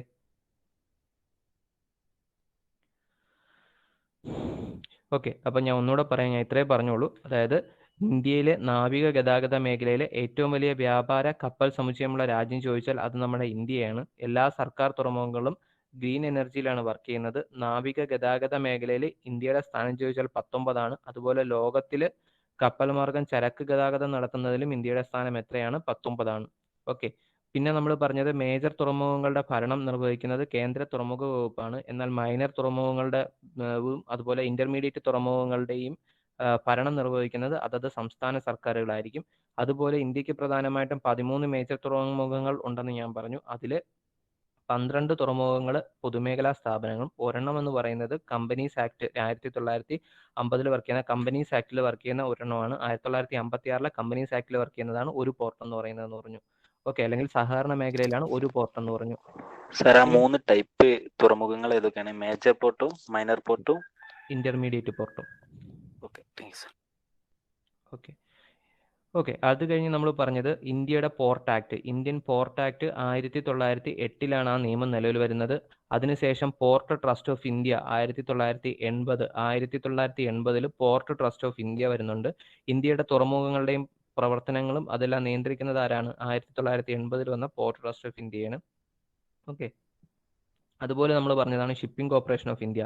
Shipping corporation of India limited 1961 October 2 വന്നതാണ്. മുംബൈയിലാണ് വരുന്നത്. 2008 നവരത്ന പദവി ലഭിച്ച കമ്പനിയാണ് ഷിപ്പിംഗ് കോർപ്പറേഷൻ ഓഫ് ഇന്ത്യ എന്ന് പറയുന്നത്. ഓക്കെ, അതുപോലെ പ്രോജക്റ്റ് ഉന്നതി, 2 പ്രോജക്റ്റുകൾ ഇതുമായിട്ടുള്ളതാണ്. കുറച്ച് പഴയതാണ്, എന്നാലും പ്രോജക്റ്റ് ഉന്നതി 2018 വന്ന ഒരു പ്രോജക്റ്റാണ് പ്രോജക്റ്റ് ഉന്നതി എന്ന് പറയുന്നത്. ഇതെന്ന് പറയുന്നത് നമ്മുടെ ഇത് മേജർ പോർട്ടുകളുടെ ഓപ്പറേഷൻസും അതുമായിട്ട് ബന്ധപ്പെട്ട കാര്യങ്ങളും എല്ലാം കൂടുതൽ സുഗമമാക്കാൻ വേണ്ടി, അതിനെല്ലാം ഇമ്പ്രൂവ്മെന്റ് ചെയ്യാൻ വേണ്ടി, അതിന്റെ ടെക്നോളജി ബേസ് ആയിട്ടുള്ള കാര്യങ്ങൾക്ക് ഇമ്പ്രൂവ്മെന്റ് കൊണ്ടുവരാൻ വേണ്ടി നമ്മൾ ഉണ്ടാക്കിയ ഒരു പ്രോജക്റ്റാണ് പ്രോജക്റ്റ് ഉന്നതി. വർഷം ചോദിച്ചാൽ 2018. അതുപോലത്തെ മറ്റൊരു പ്രോജക്റ്റാണ് തുറമുഖങ്ങളുടെ വികസനത്തിന് വേണ്ടി കൊണ്ടുവന്ന മറ്റൊരു പ്രോജക്റ്റാണ് Sagarmala project. 2015 Sagarmala project. 2015 Sagarmala project. 2015 Sagarmala project എന്ന് പറയുന്നത് തുറമുഖങ്ങളുടെ വികസനമാണ്. ഫോറിൻ ട്രേഡ് എടുക്കുകയാണെങ്കിൽ അതിൽ 95% ഫോറിൻ ട്രേഡ് നടക്കുന്നത് നമ്മുടെ ഈ പോർട്ടുകൾ വഴിയാണ്. അത്രയ്ക്ക് ഇമ്പോർട്ടന്റ് ആണ് ഇന്ത്യക്ക് ഈ പോർട്ട് എന്ന് പറയുന്നത്. ഓക്കെ, നമ്മൾ ഉന്നതി മുതൽ ഒന്ന് പറഞ്ഞുതരുമോ? പ്രോജക്റ്റ് ഉന്നതി 2018. അതെന്ന് പറയുന്നത് മേജർ പോർട്ടുകളുടെ നമ്മുടെ പ്രധാനപ്പെട്ട തുറമുഖങ്ങളുടെ എല്ലാം ഇമ്പ്രൂവ്മെന്റ്, അതിന്റെ ഓപ്പറേഷൻസിന്റെ ഇമ്പ്രൂവ്മെന്റിന് വേണ്ടിയിട്ടാണ്. അതിന്റെ വർക്കിങ്ങിനോട്ട് ബന്ധപ്പെട്ട കാര്യങ്ങൾക്ക് ടെക്നോളജി പരമായിട്ടുള്ള ഇമ്പ്രൂവ്മെന്റിന് വേണ്ടി കൊണ്ടുവന്ന പ്രോജക്റ്റാണ് പ്രോജക്റ്റ് ഉന്നതി 2018. ചെലവ് കുറഞ്ഞ ഗതാഗത മേഖലയാണ് നമ്മുടെ വാട്ടർ ട്രാൻസ്പോർട്ട് എന്ന് പറയുന്നത്. അതുകൊണ്ടൊക്കെ കൂടെയാണ് നമ്മുടെ ഈ ഒരു പോർട്ടുകൾക്ക് ഇത്രയും ഇമ്പോർട്ടൻസ് ഒക്കെ വരുന്നത്. ഓക്കെ, ഇത്രയും ഇമ്പോർട്ടൻസ് ഒക്കെ വരുന്നത് അതുകൊണ്ടാണ്. നമുക്കിനി ഓരോ സംസ്ഥാനങ്ങളിലും വരുന്ന പ്രധാനപ്പെട്ട പോർട്ടുകളെ കുറിച്ച് നമുക്കൊന്ന് പഠിക്കാം. ഓക്കെ, ഓരോ സംസ്ഥാനങ്ങളിലും വരുന്ന പ്രധാനപ്പെട്ട തുറമുഖങ്ങളും അവയായിട്ട് ബന്ധപ്പെട്ട കാര്യങ്ങളുമാണ് നമുക്ക് പ്രധാനമായിട്ട് നോക്കാനുള്ളത്. ഓക്കെ, അതുപോലെ ഒരു കാര്യം കൂടെ ഓർത്ത് വെച്ചിരിക്കുക. എന്താണ് ഹിൻഡർലാൻഡ്, അതുപോലെ എന്താണ് ഡോക്ക്. ഓക്കെ, ഹിൻഡർലാൻഡ് എന്ന് പറയുന്നത് വേറെ ഒന്നുമല്ല, ഒരു തുറമുഖത്തിന്റെ സേവനങ്ങൾ നമുക്ക് ലഭ്യമാകുന്ന അതിനടുത്തുള്ള പ്രദേശങ്ങളെ നമ്മൾ പൊതുവെ വിളിക്കുന്ന പേരാണ് ഹിൻഡർലാൻഡ് എന്ന് പറയുന്നത്. ഓക്കെ, ഒരു തുറമുഖത്തിന്റെ സേവനം ലഭ്യമാകുന്ന പ്രദേശങ്ങളെ നമ്മൾ വിളിക്കുന്ന പേരാണ്, അതിന് പൊതുവെ അറിയപ്പെടുന്ന പേരാണ് ഹിൻഡർലാൻഡ് എന്ന് പറയുന്നത്. ഡോക്ക് എന്താണെന്ന് ചോദിച്ചാൽ കപ്പലിന്റെ അറ്റകുറ്റപ്പണികൾ നടക്കുന്ന തുറമുഖത്തിന്റെ ഭാഗത്തെ അറിയപ്പെടുന്ന പേരാണ് ഡോക്ക് എന്ന് പറയുന്നത്. ഓക്കെ, കപ്പലിന്റെ അറ്റകുറ്റപ്പണികൾ നടക്കുന്ന സ്ഥലത്തെ വിളിക്കുന്ന പേരാണ് ഡോക്ക് എന്ന് പറയുന്നത്, ഡോക്ക്. ഓക്കെ, അപ്പൊ അതുകൂടെ ജസ്റ്റ് ഒന്ന് മനസ്സിലാക്കിയിരിക്കുക. നമുക്കപ്പം പോർട്ടുകളിലേക്ക് കിടക്കാം. ഓക്കെ, നമ്മൾ ഈ ഒരു ഫിഗർ നിങ്ങൾക്ക് കാണുമ്പോൾ മനസ്സിലാവും ഇന്ത്യയിലെ പ്രധാനപ്പെട്ട പോർട്ടുകൾ നിങ്ങൾക്ക് എവിടെയൊക്കെയാണെന്നുള്ളത് മനസ്സിലാവും. ഇന്ത്യയിലെ പ്രധാനപ്പെട്ട പോർട്ടാണ് കാണ്ട്ല പോർട്ട്, ഗുജറാത്തിലെ കാണ്ട്ല പോർട്ട്. അതുപോലെ നമ്മൾ തൊട്ട് താഴെ മഹാരാഷ്ട്രയിൽ വരുമ്പോൾ മുംബൈ പോർട്ടുണ്ട്, അതുപോലെ നവശേവ പോർട്ടുണ്ട്, അല്ലെങ്കിൽ ജവഹർലാൽ നെഹ്റു പോർട്ടുണ്ട്. അതിനുശേഷം നമ്മൾ കർണാടകയിലോട്ട് എത്തുമ്പോഴേക്കും അവിടെ കർണാടകയിലെ ഗോവയിലേക്ക് എത്തുമ്പോൾ അവിടെ മർമഗോവ പോർട്ടുണ്ട്. അത് കഴിഞ്ഞ് കർണാടകയിലേക്ക് എത്തുമ്പോൾ ന്യൂമാംഗ്ലൂർ പോർട്ടുണ്ട്. അത് കഴിഞ്ഞ് നമ്മുടെ കേരളത്തിൽ, നമ്മുടെ സ്വന്തം കേരളത്തിൽ ഒരു പോർട്ടുണ്ട് കൊച്ചി പോർട്ട്. അടുത്തൊരു പോർട്ട് കൂടെ നമ്മൾ വരാൻ പോകുന്നുണ്ട്. അതും കൂടെ ആകുമ്പോൾ നമ്മുടെ കേരളം എന്ന് പറയുന്നത് ഉന്നതിയിലേക്ക് എത്തും. അത് കഴിഞ്ഞ് നമ്മുടെ തമിഴ്നാട്ടിലോട്ട് പോകുമ്പോൾ അവിടെ 3 പോർട്ടുണ്ട്. തൂത്തുക്കുടി ഉണ്ട്, ചെന്നൈ ഉണ്ട്, എണ്ണൂർ ഉണ്ട്. അങ്ങനെ 3 തുറമുഖങ്ങൾ കർണാടകയ്ക്കുണ്ട്. അത് കഴിഞ്ഞ് ആന്ധ്രാപ്രദേശിലോട്ട് എത്തുമ്പോഴേക്കും അവിടെ വിശാഖപട്ടണമുണ്ട്. അതിന് മുകളിൽ ഒഡീഷയിലെ പാരാദ്വീപ് പോർട്ടുണ്ട്. നമ്മുടെ കൊൽക്കട്ടയിലെ കൊൽക്കത്ത പോർട്ട് അല്ലെങ്കിൽ ഹാൽഡിയ പോർട്ടുണ്ട്. ഓക്കെ, ഇങ്ങനെയാണ് നമ്മുടെ പ്രധാനപ്പെട്ട പോർട്ടുകൾ എന്ന് പറയുന്നത്. ഓക്കെ, നമുക്ക് ഇനി ഇതിലെ ഓരോ പോർട്ടുകളായിട്ട് നമുക്ക് നോക്കാം. ആദ്യം നോക്കാം. ഓക്കെ, ആദ്യം Kandla port. Okay, Kandla port ഇന്ത്യയിലെ ഏറ്റവും വലിയ വേലിയേറ്റ തുറമുഖം ഏതാണെന്ന് ചോദിച്ചാൽ അത് കാണ്ട്ല തുറമുഖമാണ്. ഓക്കെ, ഇന്ത്യയിലെ ഏറ്റവും വലിയ വേലിയേറ്റ തുറമുഖമാണ് കാണ്ട്ല പോർട്ട് എന്ന് പറയുന്നത്. സ്വതന്ത്ര ഇന്ത്യയിൽ നിർമ്മിച്ച ആദ്യ പോർട്ട് ഏതാണെന്ന് ചോദിച്ചാൽ അതും കാണ്ട്ല പോർട്ടാണ്. സ്വതന്ത്ര ഇന്ത്യയിലെ ആദ്യ പോർട്ടും ഏതാണ്? കാണ്ട്ല പോർട്ടാണ്. ഇന്ത്യയുടെ വിഭജനത്തിന്റെ സന്തതി എന്നറിയപ്പെടുന്നതും കാണ്ട്ല പോർട്ടാണ്. ഇന്ത്യൻ വിഭജനത്തിന്റെ സന്തതി എന്നറിയപ്പെടുന്നതും കാണ്ട്ല പോർട്ടാണ്. 1950 കാണ്ട്ല പോർട്ട് വരുന്നത്. അതുവരെ നമുക്ക് കറാച്ചിയിൽ ഒരു പോർട്ട് ഉണ്ടായിരുന്നു. പക്ഷേ കറാച്ചി നമ്മുടെ ഇന്ത്യൻ പാർട്ടീഷൻ വരുമ്പോഴേക്കും കറാച്ചി നമുക്ക് നഷ്ടമാവുകയാണ്. അങ്ങനെ ഇന്ത്യൻ പാർട്ടീഷന്റെ ഭാഗമായിട്ട് ഇന്ത്യൻ വിഭജനത്തിന്റെ സന്തതി എന്നറിയപ്പെടുന്ന പോർട്ടാണ് കാണ്ട്ല പോർട്ട് എന്ന് പറയുന്നത്. കാണ്ട്ല പോർട്ടിന്റെ പുതിയ പേരെന്താണ്? ആർക്കെങ്കിലും അറിയാമോ? കമന്റ് ചെയ്യാമോ? കാണ്ട്ല പോർട്ടിന്റെ പുതിയ പേര്?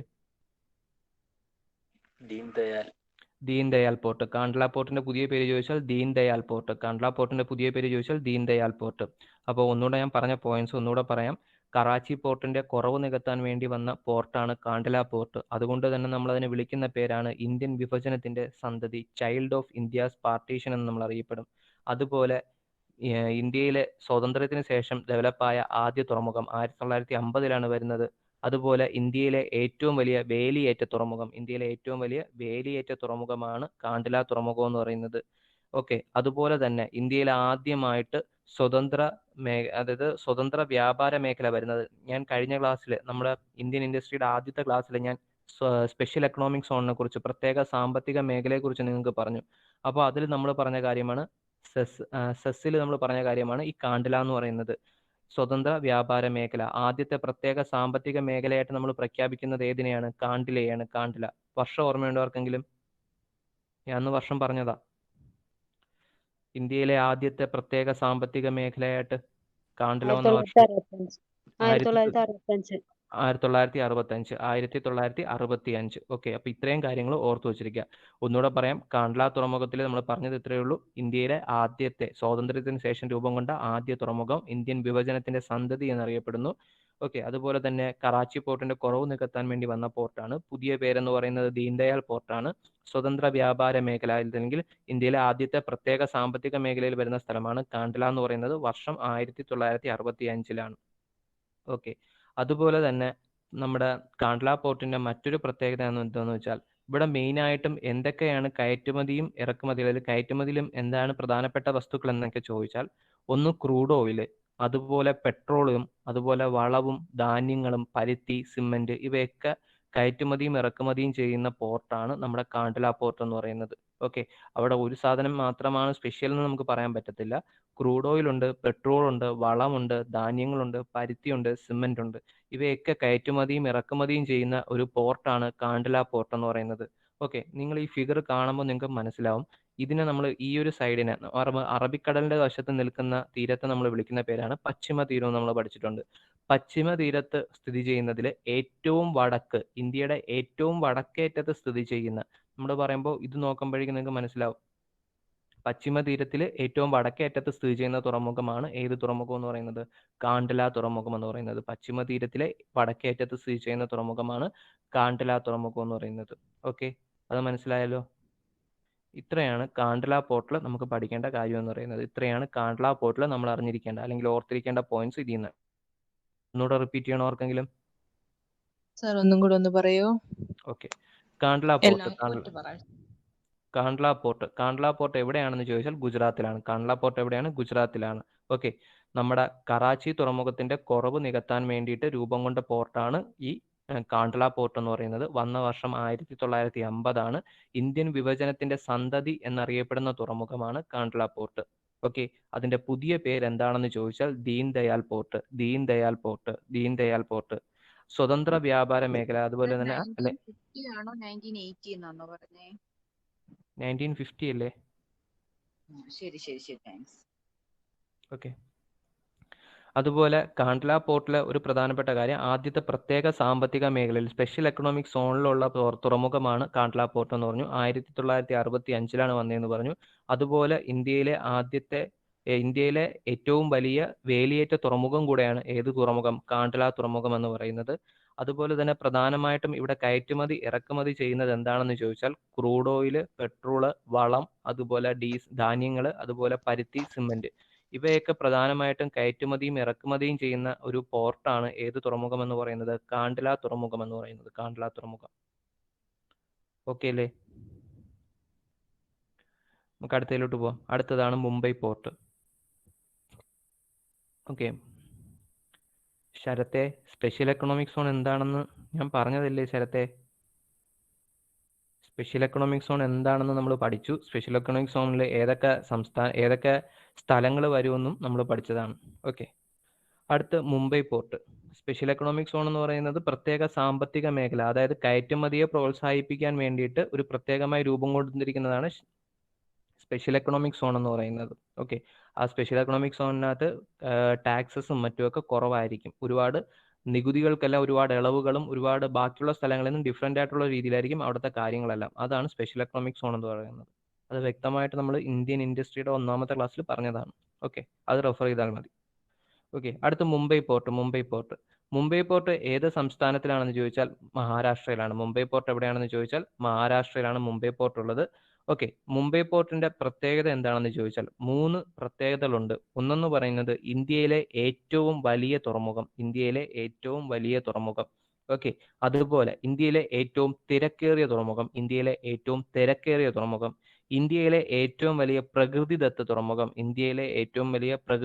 തുറമുഖം. ഓക്കെ, അപ്പം 3 കാര്യങ്ങൾ ഓർത്തുകൊള്ളുക. ഇന്ത്യയിലെ ഏറ്റവും വലിയ തുറമുഖം, അതുപോലെ തന്നെ ഇന്ത്യയിലെ ഏറ്റവും വലിയ പ്രകൃതിദത്ത തുറമുഖം, അതുപോലെ ഏറ്റവും തിരക്കേറിയ തുറമുഖം. ഇങ്ങനെ 3 കാര്യങ്ങൾ നമുക്ക് മുംബൈ പോർട്ടുമായിട്ട് ജസ്റ്റ് അറിഞ്ഞിരിക്കുക. എവിടെയാണെന്ന് ചോദിച്ചാൽ മഹാരാഷ്ട്രയിലാണ്. കോട്ടൺ തുറമുഖം ഇല്ലെങ്കിൽ പരുത്തി തുറമുഖം എന്നറിയപ്പെടുന്നതും മുംബൈ പോർട്ടാണ്. ഓക്കെ, അതുപോലെ തന്നെ ഇന്ത്യയുടെ ഗേറ്റ് വേ ഓഫ് ഇന്ത്യ എന്നറിയപ്പെടുന്ന പോർട്ട് ഏതാണെന്ന് ചോദിച്ചാൽ അതും മഹാരാഷ്ട്രയിലെ മുംബൈ പോർട്ടാണ്. ഗേറ്റ് വേ ഓഫ് ഇന്ത്യ എന്നറിയപ്പെടുന്ന പോർട്ട് ഏതാണെന്ന് ചോദിച്ചാലും മുംബൈ പോർട്ടാണ്. ഗേറ്റ് വേ ഓഫ് ഇന്ത്യ എന്നറിയപ്പെടുന്ന പോർട്ട്. ഓക്കെ, അപ്പോൾ ഈ മുംബൈ പോർട്ടിന്റെ ഏറ്റവും മറ്റൊരു പ്രത്യേകത എന്താണെന്ന് വെച്ചാൽ നമ്മുടെ ഇന്ത്യ സ്വാതന്ത്ര്യം ലഭിക്കുന്നതിനൊക്കെ മുമ്പ് ശിവജിയുടെ കാലഘട്ടത്തിലെ ശിവജിയുടെ നാവികസേന ഉപയോഗിച്ചുകൊണ്ടിരുന്ന ഒരു തുറമുഖം കൂടെയാണ് ഈ മുംബൈ പോർട്ട് എന്ന് പറയുന്നത്. ഓക്കെ, ശിവജിയുടെ നാവികസേനയൊക്കെ ഉപയോഗിച്ചുകൊണ്ടിരുന്ന ഒരു തുറമുഖം കൂടെയാണ് ഈ ഇത് മുംബൈ തുറമുഖം എന്ന് പറയുന്നത്. ഓക്കെ, ഇന്ത്യയിൽ ഏകദേശം ഉള്ള 1/5 വിദേശ ചരക്കുകളും ഇറക്കുമതി ചെയ്യുന്നത് ഏത് പോർട്ടിലാണെന്ന് ചോദിച്ചാൽ അത് നമ്മുടെ മുംബൈ പോർട്ടിലാണ്. ഓക്കെ, വിദേശ ചരക്കുകൾ ഇറക്കുമതി ചെയ്യുന്നതിൽ 1/5 നമ്മൾ ഇത് ഇറക്കുന്നത് എവിടെയാണെന്ന് ചോദിച്ചാൽ, നമ്മൾ ഇറക്കുമതി ചെയ്യുന്ന തുറമുഖം ചോദിക്കുകയാണെങ്കിൽ അത് മുംബൈ തുറമുഖമാണ്. ഇവിടെ പ്രധാനമായിട്ടും വരുന്നത് പെട്രോളിയം ഉൽപ്പന്നങ്ങളും തുണിത്തരങ്ങളുമാണ് പ്രധാനമായിട്ടും വരുന്നത്. പെട്രോളിയം ഉൽപ്പന്നങ്ങളും തുണിത്തരങ്ങളുമാണ്. ഓക്കെ, നമുക്കറിയാം മുംബൈ അറിയപ്പെടുന്നത് കോട്ടണോപോളിസ് എന്നാണ് മുംബൈ തുറമുഖം അറിയപ്പെടുന്നതെന്നൊക്കെ നമ്മൾ പഠിച്ചിട്ടുണ്ട്. ഓക്കെ, ഇവിടെ പ്രധാനമായിട്ട് അവർ കൈകാര്യം ചെയ്യുന്നത് പെട്രോളിയം പ്രോഡക്ട്സും അതുപോലെ ഉൽപ്പന്നങ്ങളുമാണ്. പെട്രോളിയം ഉൽപ്പന്നങ്ങളും അതുപോലെ തുണിത്തരങ്ങളുമാണ്. പെട്രോളിയം ഉൽപ്പന്നങ്ങളും തുണിത്തരങ്ങളുമാണ്. ഓക്കെ, അപ്പൊ ഇത്രയും കാര്യങ്ങൾ മുംബൈ പോർട്ടുമായിട്ടൊന്ന് ഓർത്തിരിക്കുക. മുംബൈ പോർട്ട് ഏത് സംസ്ഥാനത്തിലാണെന്ന് ചോദിച്ചാൽ മഹാരാഷ്ട്രയിലാണ്. ഇന്ത്യയിലെ ഏറ്റവും വലിയ പ്രകൃതിദത്ത തുറമുഖം, ഇന്ത്യയിലെ ഏറ്റവും തിരക്കേറിയ തുറമുഖം, ഇന്ത്യയിലെ ഏറ്റവും വലിയ തുറമുഖം, ഇങ്ങനെ 3 വിശേഷണങ്ങൾ അറിയപ്പെടുന്ന തുറമുഖമാണ് മഹാരാഷ്ട്ര പോർട്ട് എന്ന് പറയുന്ന മഹാരാഷ്ട്രയിലെ മുംബൈ പോർട്ട് എന്ന് പറയുന്നത്, മുംബൈ പോർട്ട്. ഓക്കെ, അതുപോലെ അറിഞ്ഞിരിക്കേണ്ട മറ്റൊരു കാര്യമാണ് ഗേറ്റ് വേ ഓഫ് ഇന്ത്യ എന്നറിയപ്പെടുന്നത്. ഗേറ്റ് വേ ഓഫ് ഇന്ത്യ എന്നറിയപ്പെടുന്ന തുറമുഖം ചോദിച്ചാൽ അതും മുംബൈ പോർട്ടാണ്. ഓക്കെ, അതുപോലെ ഇതിനകത്ത് നമ്മൾ പറഞ്ഞൊരു കാര്യമാണ്, മുമ്പ് ശിവജിയുടെ നാവികസേനയൊക്കെ ഉപയോഗിച്ചുകൊണ്ടിരുന്ന തുറമുഖം കൂടെയാണ് മുംബൈ തുറമുഖം എന്ന് പറയുന്നത്. അതാണ് നമ്മുടെ ഏറ്റവും പഴയ തുറമുഖവും ഏറ്റവും ഈ വലിയ തുറമുഖമായിട്ടുള്ള ഇതിന്റെ ഒരു മറ്റൊരു പ്രത്യേകത അതാണ്. ശിവജിയുടെ നാവികസേനയൊക്കെ ഉപയോഗിച്ചുകൊണ്ടിരുന്ന തുറമുഖമാണ് മുംബൈ തുറമുഖം എന്ന് പറയുന്നത്.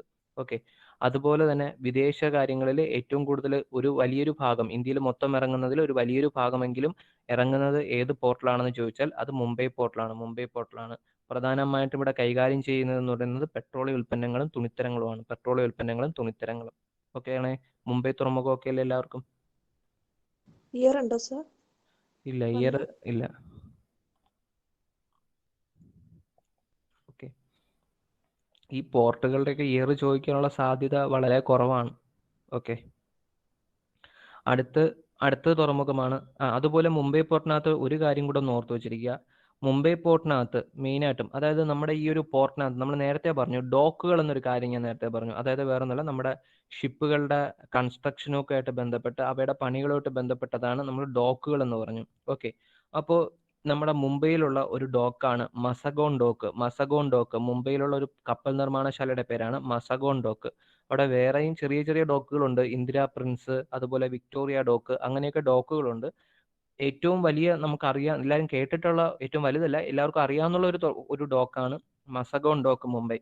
നമ്മൾ കഴിഞ്ഞ വർഷമൊക്കെ ശ്രദ്ധിക്കുകയാണെങ്കിൽ, നമ്മൾ ഇതിനു മുമ്പ് ചിലപ്പോൾ ശ്രദ്ധിച്ചിട്ടില്ലായിരിക്കും, പക്ഷെ കഴിഞ്ഞ ഒരു 2 വർഷങ്ങളൊക്കെ കൊണ്ട് നമ്മൾ പത്രങ്ങളൊക്കെ നോക്കുമ്പോൾ നമ്മൾ ഈ റിക്രൂട്ട്മെന്റ് മസഗോൺ ഡോക്കിൽ നിന്നൊക്കെ ഒരുപാട് റിക്രൂട്ട്മെന്റ്സ് ഒക്കെ കഴിഞ്ഞ വർഷങ്ങളൊക്കെ നമ്മുടെ പത്രത്തിലൊക്കെ വന്നിട്ടുണ്ടായിരുന്നു. ഓക്കെ, അപ്പൊ മസഗോൺ ഡോക്കൊക്കെ ഇപ്പോൾ കുറച്ച് എല്ലാവരും അറിഞ്ഞൊക്കെ തുടങ്ങിയിട്ടുള്ള ഒരു കമ്പനിയാണ് മസഗോൺ ഡോക്ക് എന്ന് പറയുന്നത്. ഒരുപാട് വേണം തൊഴിൽ വാർത്തയിലും തൊഴിൽ വീതിയിലൊക്കെ മസഗോൺ ഡോക്കിലേക്ക് ഒരുപാട് പോസ്റ്റുകളൊക്കെ വിളിച്ചുകൊണ്ട് ഒരുപാട് വട്ടം അവർ റിക്രൂട്ട്മെന്റ്സ് കഴിഞ്ഞ ഒരു വർഷം തന്നെ നടത്തിയിട്ടുണ്ടായിരുന്നു, 2019 തന്നെ. ഓക്കെ, അപ്പോൾ മസഗോൺ ഡോക്ക് എവിടെയാണ് സ്ഥിതി ചെയ്യുന്നതെന്ന് ചോദിച്ചാൽ അത് നമ്മുടെ മുംബൈ പോർട്ടിലാണ്. മസഗോൺ ഡോക്ക് എവിടെയാണ് സ്ഥിതി ചെയ്യുന്നതെന്ന് ചോദിച്ചാൽ അത് നമ്മുടെ മുംബൈയിലാണ്, മുംബൈയിൽ. ഓക്കെ, മസഗോൺ ഡോക്കിൽ നിർമ്മിച്ച ആദ്യത്തെ യുദ്ധക്കപ്പൽ ഏതാണെന്ന് ചോദിച്ചാൽ INS നീലഗിരിയാണ്. INS നീൽഗിരി. ഓക്കെ, INS നീലഗിരിയാണ് ഈ മുംബൈ ഷിപ്പ്യാർഡ് അല്ലെങ്കിൽ മസഗോൺ ഷിപ്പ്യാർഡിൽ, മസഗോൺ ഡോക്കിൽ നിർമ്മിച്ച ആദ്യ യുദ്ധക്കപ്പൽ എന്ന് പറയുന്നത് INS നീലഗിരിയാണ്. INS നീലഗിരി. ഓക്കെ, മസഗോൺ ഡോക്യാർഡിൽ നിർമ്മിച്ച ആദ്യ യുദ്ധക്കപ്പൽ ഏതാണെന്ന് ചോദിച്ചാൽ അത് INS നീലഗിരിയാണ്. INS നീലഗിരി. ഓക്കെ അല്ലേ?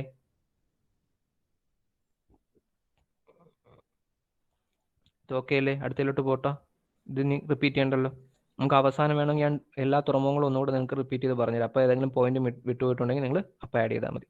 Okay, Navasheva port, Jawaharlal Nehru port. Navasheva port അല്ലെങ്കിൽ ജവഹർലാൽ നെഹ്റു പോർട്ട്, അതായത് പഴയ പേരായിരുന്നു നവശേവ പോർട്ട്, എന്നാൽ ഇപ്പോൾ അത് അറിയപ്പെടുന്ന പേരാണ് ജവഹർലാൽ നെഹ്റു പോർട്ട്. അത് സ്ഥിതി ചെയ്യുന്നതും എവിടെയാണെന്ന് ചോദിച്ചാൽ നമ്മുടെ മഹാരാഷ്ട്രയിൽ തന്നെയാണ്. മഹാരാഷ്ട്രയിൽ നിങ്ങൾ അറിഞ്ഞിരുന്നാൽ മതി, ഒന്നും ചോദിക്കത്തൊന്നുമില്ല. തെയിൻ ക്രീക്ക് എന്നൊക്കെ പറയുന്ന ഒരു സ്ഥലത്താണ് നമ്മുടെ ഈ മുംബൈ പോർട്ടൊക്കെ വരുന്നത്. അതായത് ഇവിടെ നിന്ന് കുറച്ച് നമ്മുടെ ഈ ഒരു കടലോരത്ത് നിന്ന് കുറച്ച് ഉള്ളിലോട്ട് ഒരു സ്ഥലത്താണ് നമ്മുടെ ഈ ഒരു ജവഹർലാൽ നെഹ്റു പോർട്ട് സ്ഥിതി ചെയ്യുന്നത്. ഓക്കെ, തെയിൻ ക്രീക്ക് എന്ന് പറയുന്ന ഒരു സ്ഥലത്താണ് അത് സ്ഥിതി ചെയ്യുന്നത്. അതൊന്നും PSC അങ്ങനെ ചോദിക്കത്തൊന്നുമില്ല, ജസ്റ്റ് അറിഞ്ഞിരുന്നാൽ മതി നിങ്ങൾ. നവശേവ പോർട്ട് അല്ലെങ്കിൽ ജവഹർലാൽ നെഹ്റു പോർട്ട് എവിടെയാണെന്ന് ചോദിച്ചാൽ മഹാരാഷ്ട്രയിലാണ്. മഹാരാഷ്ട്രയിൽ ഇന്ത്യയിലെ ഏറ്റവും വലിയ കണ്ടെയ്നർ തുറമുഖമാണ് ഈ നവശേവ തുറമുഖം എന്ന് പറയുന്നത്. ഓക്കെ, ഇന്ത്യയിലെ ഏറ്റവും വലിയ കണ്ടെയ്നർ തുറമുഖമാണ് ഈ നവശേവ തുറമുഖം എന്ന് പറയുന്നത്. അതുപോലെ ഈ നവശേവ തുറമുഖത്തിന് മറ്റൊരു പ്രത്യേകത എന്താണെന്ന് ചോദിച്ചാൽ ഇത് അതുപോലെ ഏറ്റവും വലിയ കൃത്രിമ തുറമുഖം കൂടെയാണ് നമ്മുടെ നവശേവ തുറമുഖം എന്ന് പറയുന്നത്. ഏറ്റവും വലിയ കൃത്രിമ തുറമുഖം കൂടെയാണ് നവശേവ തുറമുഖം എന്ന് പറയുന്നത്. ഓക്കെ, അതുപോലെ ഇതിന് മറ്റൊരു പ്രത്യേകത ഉണ്ടെന്ന് വെച്ചാൽ അത് ഈ ഒരു പോർട്ട് അറിയപ്പെടുന്ന പേര് മെക്കനൈസ്ഡ് പോർട്ട് എന്ന് കൂടെ അറിയപ്പെടും. മെക്കനൈസ്ഡ് പോർട്ട് എന്നുകൂടെ അറിയപ്പെടുന്നത് നമ്മുടെ നവശേബ തുറമുഖമാണ്. നവശേബ തുറമുഖം അല്ലെങ്കിൽ ജവഹർലാൽ നെഹ്റു തുറമുഖം മെക്കനൈസ്ഡ് തുറമുഖം എന്നുകൂടെ അറിയപ്പെടും. അതായത് വേറൊന്നുമല്ല, ഈ നവശേബ തുറമുഖം വരാൻ പ്രധാനപ്പെട്ട കാരണം എന്താണെന്ന് ചോദിച്ചാൽ മുംബൈ പോർട്ടിന്റെ തിരക്ക് കാരണമാണ്. നമ്മൾ നേരത്തെ പറഞ്ഞു നമ്മുടെ മൊത്തം ചരക്ക് വരുന്നതിൽ 1/5 ഭാഗമെങ്കിലും ചരക്ക് ഇറങ്ങുന്നത് നമ്മുടെ മുംബൈ പോർട്ടിലാണെന്ന് പറഞ്ഞു. അപ്പോൾ നമുക്കത് എന്തുമാത്രം ബുസിയസ്റ്റ് പോർട്ടാണെന്ന് നമുക്ക് മനസ്സിലാക്കാൻ പറ്റും. അപ്പോൾ അങ്ങനെ വന്നതുകൊണ്ട് അതിനടുത്ത് നമ്മൾ കൺസ്ട്രക്ട് ചെയ്ത തുറമുഖമാണ് ഈ ജവഹർലാൽ നെഹ്റു പോർട്ട് അല്ലെങ്കിൽ നവശേബ തുറമുഖം എന്ന് പറയുന്നത്. ഓക്കെ, നമ്മൾ അതുകൊണ്ട് തന്നെ ഇത് ഡെവലപ്പ് ചെയ്ത സമയത്ത് മാക്സിമം നമ്മൾ അതിൽ ഒരുപാട് കാര്യങ്ങൾ, അതായത് അതിന്റെ മെക്കാനിക്കൽ പാർട്ട് എടുക്കുകയാണെങ്കിൽ അതിൽ നമ്മൾ ഷിപ്പുകളിൽ നിന്ന് സാധനങ്ങൾ അങ്ങോട്ടും ഇങ്ങോട്ടും മാറ്റുക, ആ കാര്യങ്ങളൊക്കെ ശ്രദ്ധിക്കുകയാണെങ്കിൽ ഇത് കുറച്ചുകൂടെ മെഷീൻ ബേസിലാണ് ഇവരത് ചെയ്തിരിക്കുന്നത്. സോ അതുകൊണ്ട് തന്നെ ഈ ഒരു തുറമുഖം അറിയപ്പെടുന്ന പേരാണ് മെക്കനൈസ്ഡ് തുറമുഖം. അതുപോലെ തന്നെ ഏറ്റവും വേഗത്തിൽ വളരുന്ന തുറമുഖം കൂടെയാണ് ഈ ഇത് നവശേബ തുറമുഖം എന്ന് പറയുന്നത്. ഓക്കെ, നവശേബ തുറമുഖം എന്ന് പറയുന്നത് ഏറ്റവും വേഗത്തിൽ വളരുന്ന ഒരു തുറമുഖം കൂടെയാണ് ഈ നവശേബ തുറമുഖം എന്ന് പറയുന്നത്. ഓക്കെ, അപ്പോൾ ആ ഒരു കാര്യം കൂടെ ഓർത്ത് വെച്ചിരിക്കുക.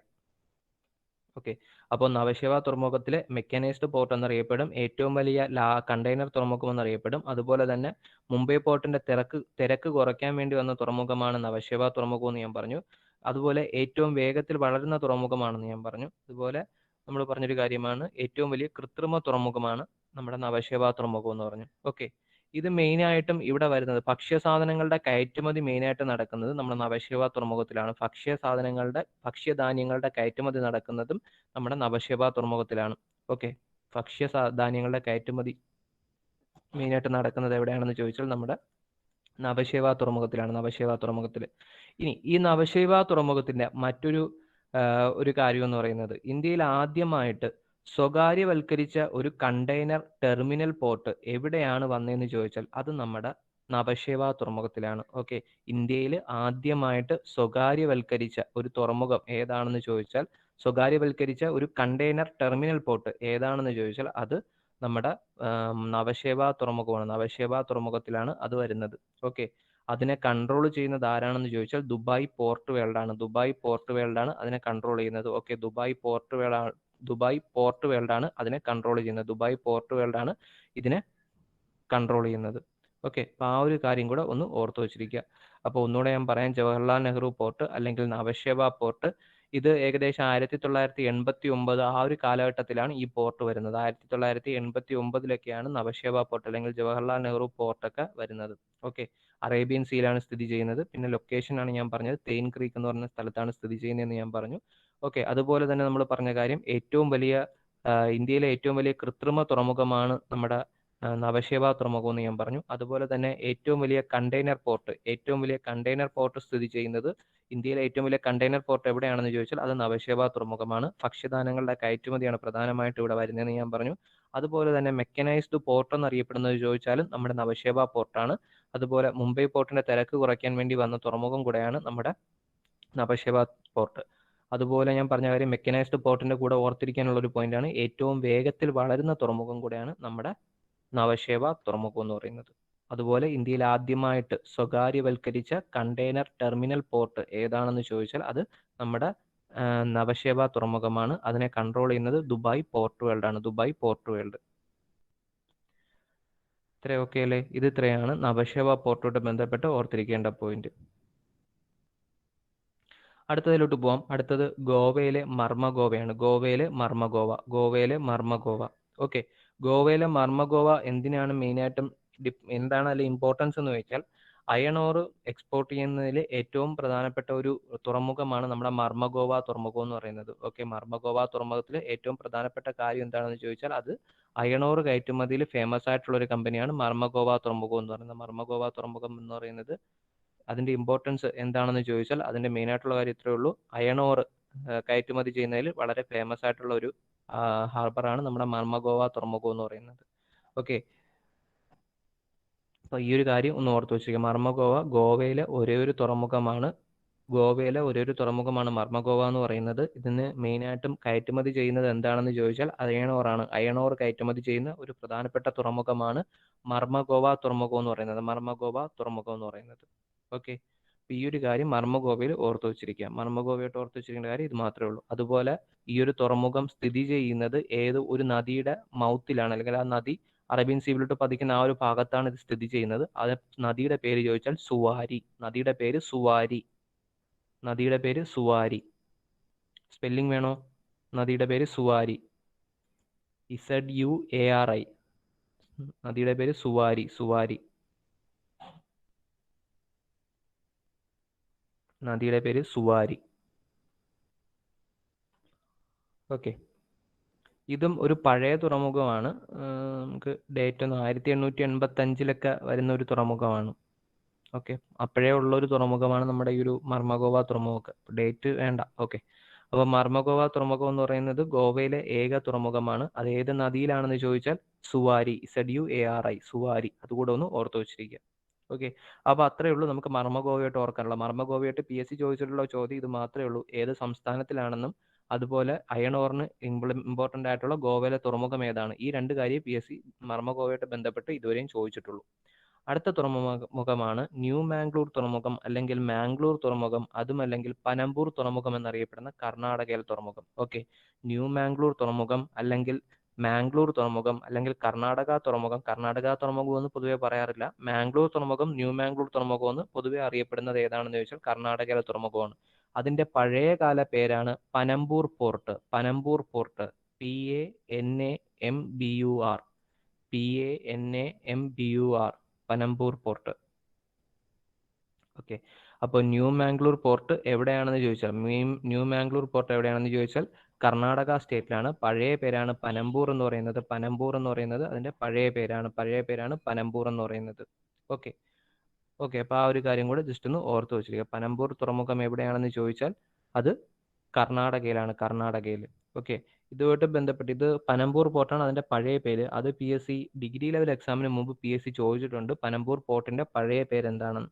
അതുപോലെ തന്നെ ഈ ന്യൂ മാംഗ്ലൂർ പോർട്ട് എന്ന് പറയുന്നത് 1974 വരുന്നതാണ്. 1974 ഈ ന്യൂ മാംഗ്ലൂർ പോർട്ടൊക്കെ വരുന്നത്. ഓക്കെ, ഈ ന്യൂ മാംഗ്ലൂർ പോർട്ടിന്റെ ഒരു പ്രത്യേകത എന്തെന്ന് വെച്ചാൽ ഓൾ വെതർ പോർട്ട് എന്നറിയപ്പെടുന്നത് ന്യൂ മാംഗ്ലൂർ പോർട്ടാണ്. ഓൾ വെതർ പോർട്ട്, അതായത് എല്ലാ വെതർ കണ്ടീഷൻസിലും വർക്ക് ചെയ്യാൻ പറ്റുന്ന ഒരു തുറമുഖമായിട്ടാണ് നമ്മൾ ഈ ന്യൂ മാംഗ്ലൂർ പോർട്ടിനെ കരുതുന്നത്. അതുകൊണ്ട് തന്നെ ഇത് അറിയപ്പെടുന്ന പേരാണ് ഓൾ വെതർ പോർട്ട് എന്നുകൂടെ അറിയപ്പെടും. Okay, all weather port. Okay, ഇത്രയും ഓക്കെ ആണല്ലോ. അപ്പോൾ നമുക്ക് അടുത്ത പോർട്ടിലോട്ട് പോകാമല്ലോ. അതുപോലെ ഒരു കാര്യം കൂടെ ഓർത്ത് വെച്ചിരിക്കുക, ഈ ന്യൂ മാംഗ്ലൂർ തുറമുഖത്തില് ഇന്നലെ നമ്മൾ പറഞ്ഞൊരു കാര്യമാണ് കുദ്രമുക്ക് കനി. കുദ്രമുക്ക് കനി. ഈ കുദ്രമുക്ക് കനിയിൽ നിന്ന് എന്താണ് പ്രധാനമായിട്ടും ഖനനം ചെയ്യുന്നത്? കുദ്രമുക്ക് കനിയിൽ നിന്ന് നമ്മൾ ഇന്നലെ പറഞ്ഞതാണ്. കുദ്രമുക്ക് കനിയിലെ പ്രധാനപ്പെട്ട എന്താണ് കനിയിൽ നിന്ന് എടുക്കുന്നത്? കുദ്രമുക്ക് കനിയിൽ നിന്ന്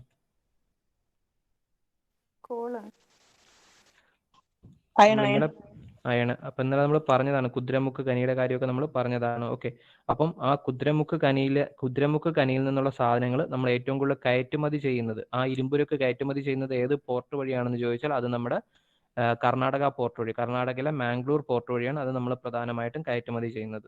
ഓക്കെ, അപ്പൊ ആ ഒരു കാര്യം കൂടെ ഒന്ന് ഓർത്ത് വെച്ചിരിക്കുക. അതുപോലെ തന്നെ മത്സ്യ എണ്ണയും വളവും പെട്രോളും എല്ലാം ഇതുവഴിയും കയറ്റുമതി ചെയ്യുന്നുണ്ട്. ഒരു പ്രധാനപ്പെട്ടത് എടുത്തു ചോദിക്കണേ കുദ്രമുക്ക് കനിയുടെ കാര്യം കൂടെ ഒന്ന് ഓർത്ത് വെച്ചിരിക്കുക. ഓക്കെ, ആദ്യകാലത്തിൽ പനമ്പൂർ പോർട്ട് എന്നാണ് അറിയപ്പെട്ടത്. ഓക്കെ, നമുക്കിനി അടുത്ത നമ്മുടെ സ്വന്തം പോർട്ടിലോട്ട് പോവാം. കൊച്ചി പോർട്ട്. കേരളത്തിലെ കൊച്ചി പോർട്ട്. ഓക്കെ, കൊച്ചി പോർട്ടിനെ ബാക്കിയുള്ള എല്ലാ പോർട്ടുകളുമായിട്ട് കമ്പയർ ചെയ്യുമ്പോൾ നമുക്ക് പറയാൻ പറ്റുന്ന ഏറ്റവും വലിയ പ്രത്യേകത എന്താണെന്ന് ചോദിച്ചാൽ ഇന്ത്യയിലെ ഏറ്റവും വലിയ തടാക തുറമുഖമാണ് നമ്മുടെ കൊച്ചി തുറമുഖം എന്ന് പറയുന്നത്. ഇന്ത്യയിലെ ഏറ്റവും വലിയ തടാക തുറമുഖം. അപ്പോൾ നമ്മുടെ ഈ തടാക തുറമുഖം ഏത് തടാകത്തിലാണ് സ്ഥിതി ചെയ്യുന്നത്? വേമ്പനാട്ട് കായൽ. ഓക്കെ, വേമ്പനാട്ട് കായൽ. അപ്പോൾ കൊച്ചി തുറമുഖം സ്ഥിതി ചെയ്യുന്നത് ഏത് തടാകത്തിലാണെന്ന് ചോദിച്ചാൽ വേമ്പനാട്ട് തടാകത്തിലാണ്. നമ്മുടെ ഇന്ത്യയിലെ തന്നെ ഏറ്റവും വലിയ തടാക തുറമുഖം എന്നറിയപ്പെടുന്നത് നമ്മുടെ കൊച്ചി തുറമുഖമാണ്. ഇന്ത്യയിലെ ഏറ്റവും വലിയ തടാക തുറമുഖം എന്നറിയപ്പെടുന്നത് കൊച്ചി തുറമുഖമാണ്. ഓക്കെ, ഇനി നമുക്കിതിൽ പ്രധാനമായിട്ടും ഇതിന്റെ വർഷങ്ങൾ കുറച്ച് പഠിക്കാനുണ്ട്. നമ്മുടെ കൊച്ചി പോർട്ട് വന്ന വർഷം ഓർമ്മയുണ്ടോ ആർക്കെങ്കിലും? കൊച്ചി തുറമുഖം വന്ന വർഷം 1964 1964 അല്ല, കുറച്ചുകൂടെ ബാക്കിലോട്ട് പോകണം. 64 പ്രത്യേകത ഉണ്ട്, ഇല്ലെന്ന് ഞാൻ പറയുന്നില്ല. 64 ഒരു ഇമ്പോർട്ടൻസ് ആയിട്ടുള്ള കാര്യമുണ്ട് കൊച്ചിയോട്ട് ബന്ധപ്പെട്ട്. കൊച്ചി തുറമുഖം നിലവിൽ വരുന്നത് 1928. നീതുജി പറഞ്ഞു, നീതു ശിവരാജ് എല്ലാം പറഞ്ഞു. 1928 മെയ് 26. 1928 മെയ് 26 കൊച്ചി തുറമുഖം വരുന്നത്. ഓക്കെ, 1928 മെയ് 26 കൊച്ചി തുറമുഖം വരുന്നത്. 1926 മെയ് 26 ഏത് വരുന്നത്? കൊച്ചി തുറമുഖം വരുന്നത്. കൊച്ചി തുറമുഖം. ഓക്കെ, നമ്മുടെ ആധുനിക കൊച്ചി തുറമുഖത്തിന്റെ ശില്പി എന്ന് അറിയപ്പെടുന്നത് ആരാണ്? കൊച്ചി തുറമുഖത്തിന്റെ ശില്പി എന്നറിയപ്പെടുന്നത് Robert Bristow. Robert Bristow. Robert ബ്രിസ്റ്റോയുടെ ഒരു പുസ്തകം ഉണ്ട്, ഓർമ്മയുണ്ടോ? കൊച്ചിൻ സാഗ. അതൊക്കെ ഒന്ന് ഓർത്ത് വെച്ചിരിക്കുക. റോബർട്ട് ബ്രിസ്റ്റോയുടെ പുസ്തകമാണ് കൊച്ചിൻ സാഗ എന്ന് പറയുന്നത്. ഓക്കെ, അപ്പൊ 1928 മെയ് 26 കൊച്ചി തുറമുഖം നിലവിൽ വരുന്നത്. ഇനി കൊച്ചി തുറമുഖം നിലവിൽ വരാൻ കാരണമായ ഒരു വെള്ളപ്പൊക്കം ഉണ്ട്, ഓർമ്മയുണ്ടോ? 1924 വെള്ളപ്പൊക്കം. 1341. 1341 വെള്ളപ്പൊക്കം. 1341 വെള്ളപ്പൊക്കം കാരണമാണ് നമ്മൾ കൊച്ചി തുറമുഖം പറഞ്ഞത്. അങ്ങനെ നമ്മൾ ഈ കൊച്ചി തുറമുഖം സൃഷ്ടിച്ചപ്പോൾ അവിടുത്തെ മണ്ണ് നമ്മൾ എവിടെയോ കൊണ്ട് ഡെപ്പോസിറ്റ് ചെയ്ത് അങ്ങനെ അവിടെ ഒരു ഐലൻഡ് രൂപം കൊണ്ട്. ആ ഐലൻഡിന്റെ പേര് ഓർമ്മയുണ്ടോ? Wellington island. ഓക്കെ, അപ്പോ ഇത് ഒരു കാര്യം കൂടെ ഒന്ന് ഓർത്ത് വെച്ചിരിക്കുക. നമ്മുടെ കൊച്ചി തുറമുഖം എന്ന് പറയുന്നത് 1928 മെയ് 26 രൂപം കൊണ്ടതാണ് നമ്മുടെ കൊച്ചി തുറമുഖം എന്ന് പറയുന്നത്. ഈ കൊച്ചി തുറമുഖം അതിന്റെ ആധുനിക ശില്പി എന്നറിയപ്പെടുന്ന ആരാണെന്ന് ചോദിച്ചാൽ, ആധുനിക തുറമുഖത്തിന്റെ ശില്പി എന്നറിയപ്പെടുന്ന റോബർട്ട് ബ്രിസ്റ്റോ ആണ്. അദ്ദേഹത്തിന്റെ പുസ്തകത്തിന്റെ പേര് നിങ്ങൾ എല്ലാവരും പറഞ്ഞു, കൊച്ചിൻ സാഗ. അതിന്റെ അന്ന് നമ്മൾ ആ തുറമുഖം ഉണ്ടാക്കിയപ്പോൾ അന്ന് വന്ന മണ്ണ് നമ്മൾ കൊണ്ടിട്ട് രൂപം കൊണ്ട ഒരു തുറമുഖമാണ് വെല്ലിംഗ്ടൺ ഐലൻഡ് എന്ന് പറയുന്നത്. ഓക്കെ, ഈ 1928 മെയ് 26 രൂപം കൊണ്ട കൊച്ചിൻ തുറമുഖത്തെ നമ്മൾ എന്നാണ് മേജർ തുറമുഖമാക്കി പ്രഖ്യാപിച്ചത്? ചോദിച്ചാൽ 1936. 1936 ഓഗസ്റ്റ് 1. 1936 ഓഗസ്റ്റ് 1 അതിനെ മേജർ തുറമുഖമായിട്ട് നമ്മൾ പ്രഖ്യാപിക്കുന്നത്. ശരത്തെ 64 എത്തിയില്ല. ശരത്തെ 64 പറയാം. ഓക്കെ, അടുത്ത് നമുക്ക് ഓർക്കേണ്ട പോയിന്റ് ആണ് 1964.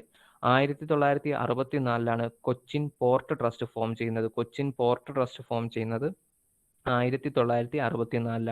കൊച്ചിൻ പോർട്ട് ട്രസ്റ്റ് ഫോം ചെയ്യുന്നത് 1964. ഓക്കെ, അപ്പോൾ കൊച്ചിൻ പോർട്ട് ട്രസ്റ്റ് രൂപം കൊള്ളുന്നത് എന്നാണെന്ന് ചോദിച്ചാൽ 1964 കൊച്ചിൻ പോർട്ട് ട്രസ്റ്റ് രൂപം കൊള്ളുന്നത്. കൊച്ചിൻ പോർട്ട് ട്രസ്റ്റിന്റെ ആദ്യ ചെയർമാൻ ആരാണ്? സുബ്രഹ്മണ്യം. പി സുബ്രഹ്മണ്യനാണ് ആദ്യ ചെയർമാൻ. എന്നാൽ നിലവിലെ ചെയർമാൻ ആരാണ്? ഡോക്ടർ എം ബീനയാണ്. ഡോക്ടർ എം ബീന IAS ആണ്. ഓക്കെ, അതൊന്നും ചോദിക്കാൻ ഇതുവരെ അങ്ങനെ ചോദിക്കാറില്ല PSC. പിന്നെ PSCക്ക് ചോദിക്കണമെന്ന് തോന്നുകയാണെങ്കിൽ PSCക്ക് ചോദിക്കാം ആ ചോദ്യങ്ങളൊക്കെ. ഓക്കെ, അപ്പോൾ ഡോക്ടർ എം ബീന IAS ആണ് ഇപ്പോൾ കൊച്ചിൻ പോർട്ട് ട്രസ്റ്റിന്റെ ചെയർമാൻ എന്ന് പറയുന്നത്. ഓക്കെ, ഇനി നമുക്ക് ഇതിനകത്ത് ഓർക്കേണ്ട മറ്റൊരു കാര്യം എന്ന് പറയുന്നത് 1973 ഒരു പ്രത്യേകതയുണ്ട് കൊച്ചി പോർട്ടുമായിട്ട് ബന്ധപ്പെട്ട്. ഓർമ്മയുണ്ടോ? 1973 ബന്ധപ്പെട്ട്. കണ്ടെയ്നർ. അതെ, അത് തന്നെ. ഇന്ത്യയിൽ ആദ്യമായിട്ട് ഒരു കണ്ടെയ്നർ ഷിപ്പ് എത്തുന്നത് എവിടെയാണെന്ന് ചോദിച്ചാൽ നമ്മുടെ കൊച്ചി തുറമുഖത്തിലാണ് ഇന്ത്യയിലെ ആദ്യത്തെ കണ്ടെയ്നർ ഷിപ്പ് എത്തുന്നത്. ഓക്കെ, ഇന്ത്യയിലെ ആദ്യത്തെ കണ്ടെയ്നർ ഷിപ്പ് എത്തുന്നത് നമ്മുടെ കൊച്ചി തുറമുഖത്തിലാണ്. കൊച്ചി തുറമുഖത്തിൽ വന്ന വർഷം 1973. അതിന്റെ പേരാണ് പ്രസിഡന്റ് ട്രെയിലർ. ആദ്യത്തെ കപ്പലിന്റെ പേരാണ് പ്രസിഡന്റ്. ആദ്യത്തെ കണ്ടെയ്നർ ഷിപ്പിന്റെ പേരാണ് പ്രസിഡന്റ് ട്രെയിലർ. ഓക്കെ, അപ്പൊ ഇത്രയും വർഷങ്ങളേ ഉള്ളൂ. അതിൽ പ്രധാനമായിട്ട് പ്രസിഡന്റ് ടൈലർ.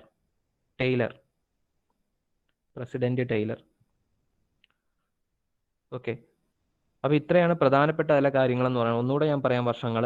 ഏറ്റവും വലിയ തടാക തുറമുഖം എന്ന് അറിയപ്പെടുന്നത് നമ്മുടെ 1973. ദ്വീപിനെ 1973.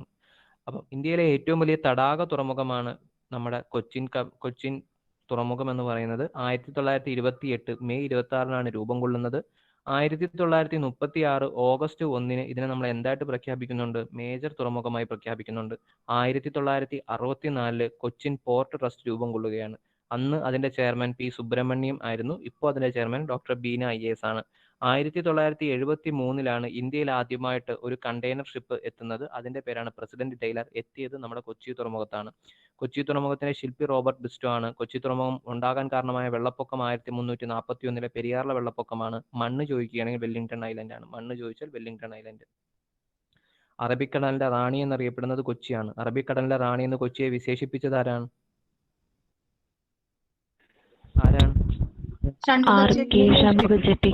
ആർ കെ ഷൺമുഖൻ ചെട്ടിയാണ്. നമ്മുടെ കൊച്ചി തുറമുഖത്തിന്റെ ശില്പി ആരാണ്?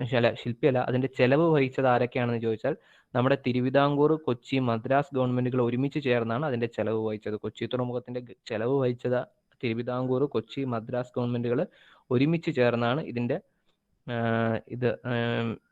ഇതിന്റെ ചെലവ് വഹിക്കുന്നത്. ഓക്കെ, ഇനി ഇതുമായിട്ട് ബന്ധപ്പെട്ട് കുറേ കാര്യം കൂടെ ഓർക്കുക. കൊച്ചിൻ ഷിപ്പ്യാർഡ് ലിമിറ്റഡ് 1972 വരുന്നത്. 1972 കൊച്ചിൻ ഷിപ്പ്യാർഡ് വരുന്നത്. കപ്പൽ നിർമ്മാണശാലയായ കൊച്ചിൻ ഷിപ്പ്യാർഡ് വരുന്നത് 1972. ഓക്കെ, അതുപോലെ നമ്മുടെ പോർട്ടിന് ഒരു പ്രത്യേകതയുണ്ട്. ഇന്ത്യയിലെ ആദ്യത്തെ പോർട്ടാണ് നമ്മുടെ കൊച്ചി പോർട്ട്. ഇന്ത്യയിലെ ആദ്യത്തെ പോർട്ടാണ് ഏത് തുറമുഖം? കൊച്ചി തുറമുഖം. ഇന്ത്യയിലെ ആദ്യത്തെ പോർട്ട്. അടുത്ത കൊച്ചിൻ ഷിപ്പ്യാർഡ് ലിമിറ്റഡ് 1972 വരുന്നത്. ആധുനികവൽക്കരിക്കപ്പെട്ട ഇന്ത്യയിലെ ഏറ്റവും വലിയ കപ്പൽ നിർമ്മാണശാല ഏതാണെന്ന് ചോദിച്ചാൽ അത് നമ്മുടെ കൊച്ചിൻ തുറമുഖമാണ്. കൊച്ചിൻ ഷിപ്പ്യാർഡാണ് ആധുനികവൽക്കരിക്കപ്പെട്ട ഇന്ത്യയിലെ ഏറ്റവും വലിയ കപ്പൽ നിർമ്മാണശാലയ്ക്ക് ഉദാഹരണമാണ് കൊച്ചിൻ ഷിപ്പ്യാർഡ് ലിമിറ്റഡ് എന്ന് പറയുന്നത്. ISO 9001 സർട്ടിഫിക്കേഷൻ ഉള്ള തുറമുഖ ഷിപ്പ്യാർഡ് ലിമിറ്റഡ് ആണ് കൊച്ചിൻ ഷിപ്പ്യാർഡ് ലിമിറ്റഡ് എന്ന് പറയുന്നത്. ഓക്കെ, നമ്മുടെ കൊച്ചിൻ ഷിപ്പ്യാർഡ് ലിമിറ്റഡിന്റെ നിർമ്മാണത്തിന് സഹായിച്ച രാജ്യം എന്ന് പറയുന്നത് ജപ്പാനിലെ മിത്ബുഷി എന്ന് പറയുന്ന കമ്പനിയാണ്. നമ്മുടെ പഴയ ലാൻസർ കാറിന്റെ ഒക്കെ ഓണർ അവരില്ലേ, ആ കമ്പനി തന്നെയാണ്. ജപ്പാനിലെ മിത്ബുഷി ഹെവി ഇൻഡസ്ട്രീസ് ആണ് ഏതിനെ സഹായിക്കുന്നത്? നമ്മുടെ കൊച്ചി തുറമുഖത്തിലെ കൊച്ചിൻ ഷിപ്പ്യാർഡ് ലിമിറ്റഡിന് സഹായിക്കുന്നത്. കൊച്ചിൻ ഷിപ്പ്യാർഡ് ലിമിറ്റഡിന് സഹായിക്കുന്നത് ഏതാണെന്ന് ചോദിച്ചാൽ അത് മിത്ബുഷി കമ്പനിയാണ്. മിത്ബുഷി കമ്പനി. അപ്പൊ അതുകൂടെ ഓർത്ത് വെച്ചിരിക്കുക. മിത്ബുഷി കമ്പനിയാണ് അതിന് സഹായിക്കുന്നത്. മിത്ബുഷി. കൊച്ചിൻ ഷിപ്പ്യാർഡിന്റെ കാര്യത്തിൽ പ്രധാനമായിട്ട് ഓർക്കുള്ള കാര്യം ഇത്രേ ഉള്ളൂ. ഏറ്റവും വലിയ തടാക തുറമുഖമാണ്. 1928 മെയ് 26 ആദ്യമായിട്ട് വന്നത്. 1936 ഓഗസ്റ്റ് 1 അതിനെ മേജർ തുറമുഖമായിട്ട് പ്രഖ്യാപിക്കുന്നു. 1964 കൊച്ചിൻ പോർട്ട് ട്രസ്റ്റ് ഫോം ചെയ്യുന്നു. അതിന്റെ ഹെഡ് എന്ന് പറയുന്നത് ആദ്യം പി സുബ്രഹ്മണ്യനായിരുന്നു. ഇപ്പോൾ നിലവിൽ ആരാണെന്ന് ചോദിച്ചാൽ ഡോക്ടർ ബീന IAS ആണ്. 1973 ഇന്ത്യയിൽ ആദ്യമായിട്ട് ഒരു കണ്ടെയ്നർ ഷിപ്പ് എത്തുകയാണ്. അത് എത്തിയത് എവിടെയാണെന്ന് ചോദിച്ചാൽ നമ്മുടെ കൊച്ചി തുറമുഖത്തിലാണ്. അതിന്റെ പേരാണ് പ്രസിഡന്റ് ടൈലർ. ഇന്ത്യയിലെ ആദ്യത്തെ പോർട്ട് എന്നറിയപ്പെടുന്നതും നമ്മുടെ കൊച്ചി തുറമുഖമാണ്. കൊച്ചി തുറമുഖത്തിന്റെ ശില്പി റോബർട്ട് ബ്രിസ്റ്റോ ആണ്. കൊച്ചി തുറമുഖം രൂപം കൊള്ളാൻ കാരണമായ വെള്ളപ്പൊക്കം ചോദിച്ചാൽ 1341 വെള്ളപ്പൊക്കമാണ്. അതിന് കാരണമായ അന്ന് രൂപം കൊള്ളാൻ ആവശ്യമായിട്ടുള്ള മണ്ണ് നമ്മൾ എടുത്തിട്ട് അത് ഡെപ്പോസിറ്റ് ചെയ്ത് വെള്ളപ്പൊക്കം ഏത് ഇയറാണെന്ന് പറയൂ സാർ ഒന്നുകൂടി. 1341 പെരിയാറിലെ.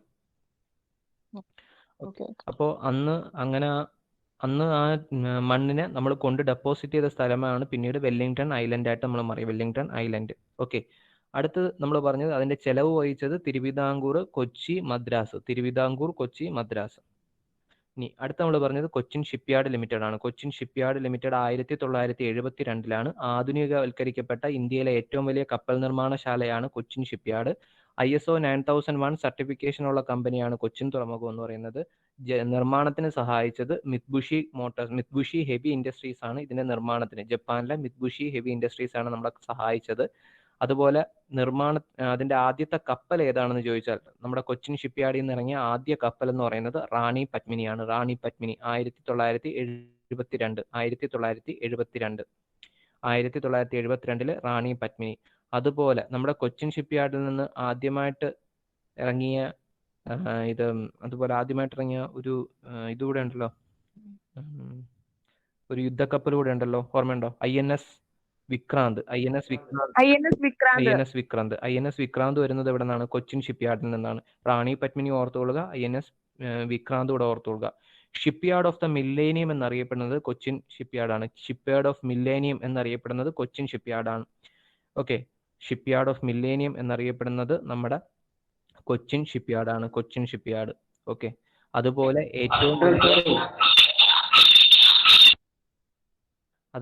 ഏറ്റവും വലിയ ഗ്രീൻഫീൽഡ് ഷിപ്പ്യാർഡ് എന്നറിയപ്പെടുന്നതും കൊച്ചിൻ തുറമുഖമാണ്. ഏറ്റവും വലിയ ഗ്രീൻഫീൽഡ് ഷിപ്പ്യാർഡ് എന്നറിയപ്പെടുന്നതും നമ്മുടെ കൊച്ചിൻ തുറമുഖമാണ്, കൊച്ചി തുറമുഖം.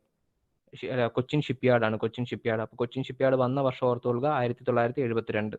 ഓക്കെ, നമുക്കിനി അടുത്തതിലോട്ട് പോകാം. അടുത്ത് തമിഴ്നാടാണ്. തമിഴ്നാട്ടിൽ പ്രധാനമായിട്ട് 3 തുറമുഖങ്ങളാണുള്ളത്. ഒന്ന് തൂത്തുക്കുടി, മറ്റൊന്ന് ചെന്നൈ, അടുത്തൊന്ന് എണ്ണൂർ. ഓക്കെ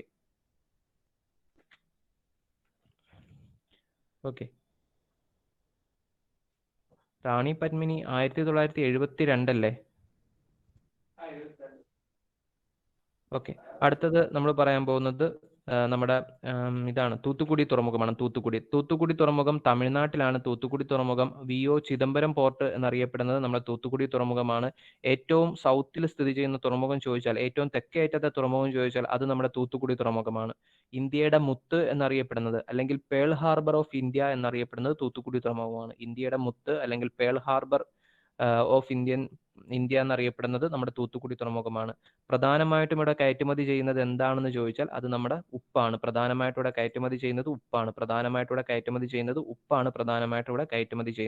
ഇതിനറിയപ്പെടുന്ന മറ്റൊരു പേര് ചോദിച്ചാൽ VO ചിദംബരം പോർട്ട്. മറ്റൊരു പേരാണ് VO ചിദംബരം പോർട്ട്.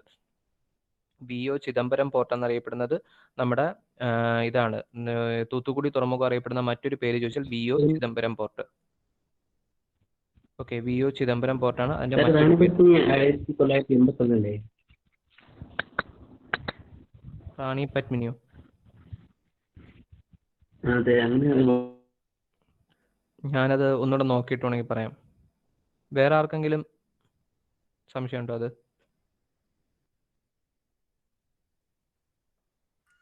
ഓക്കെ, ഞാൻ അത് ഒന്നുകൂടെ നോക്കിയിട്ട് പറയാം. ഓക്കെ, അടുത്ത നമ്മൾ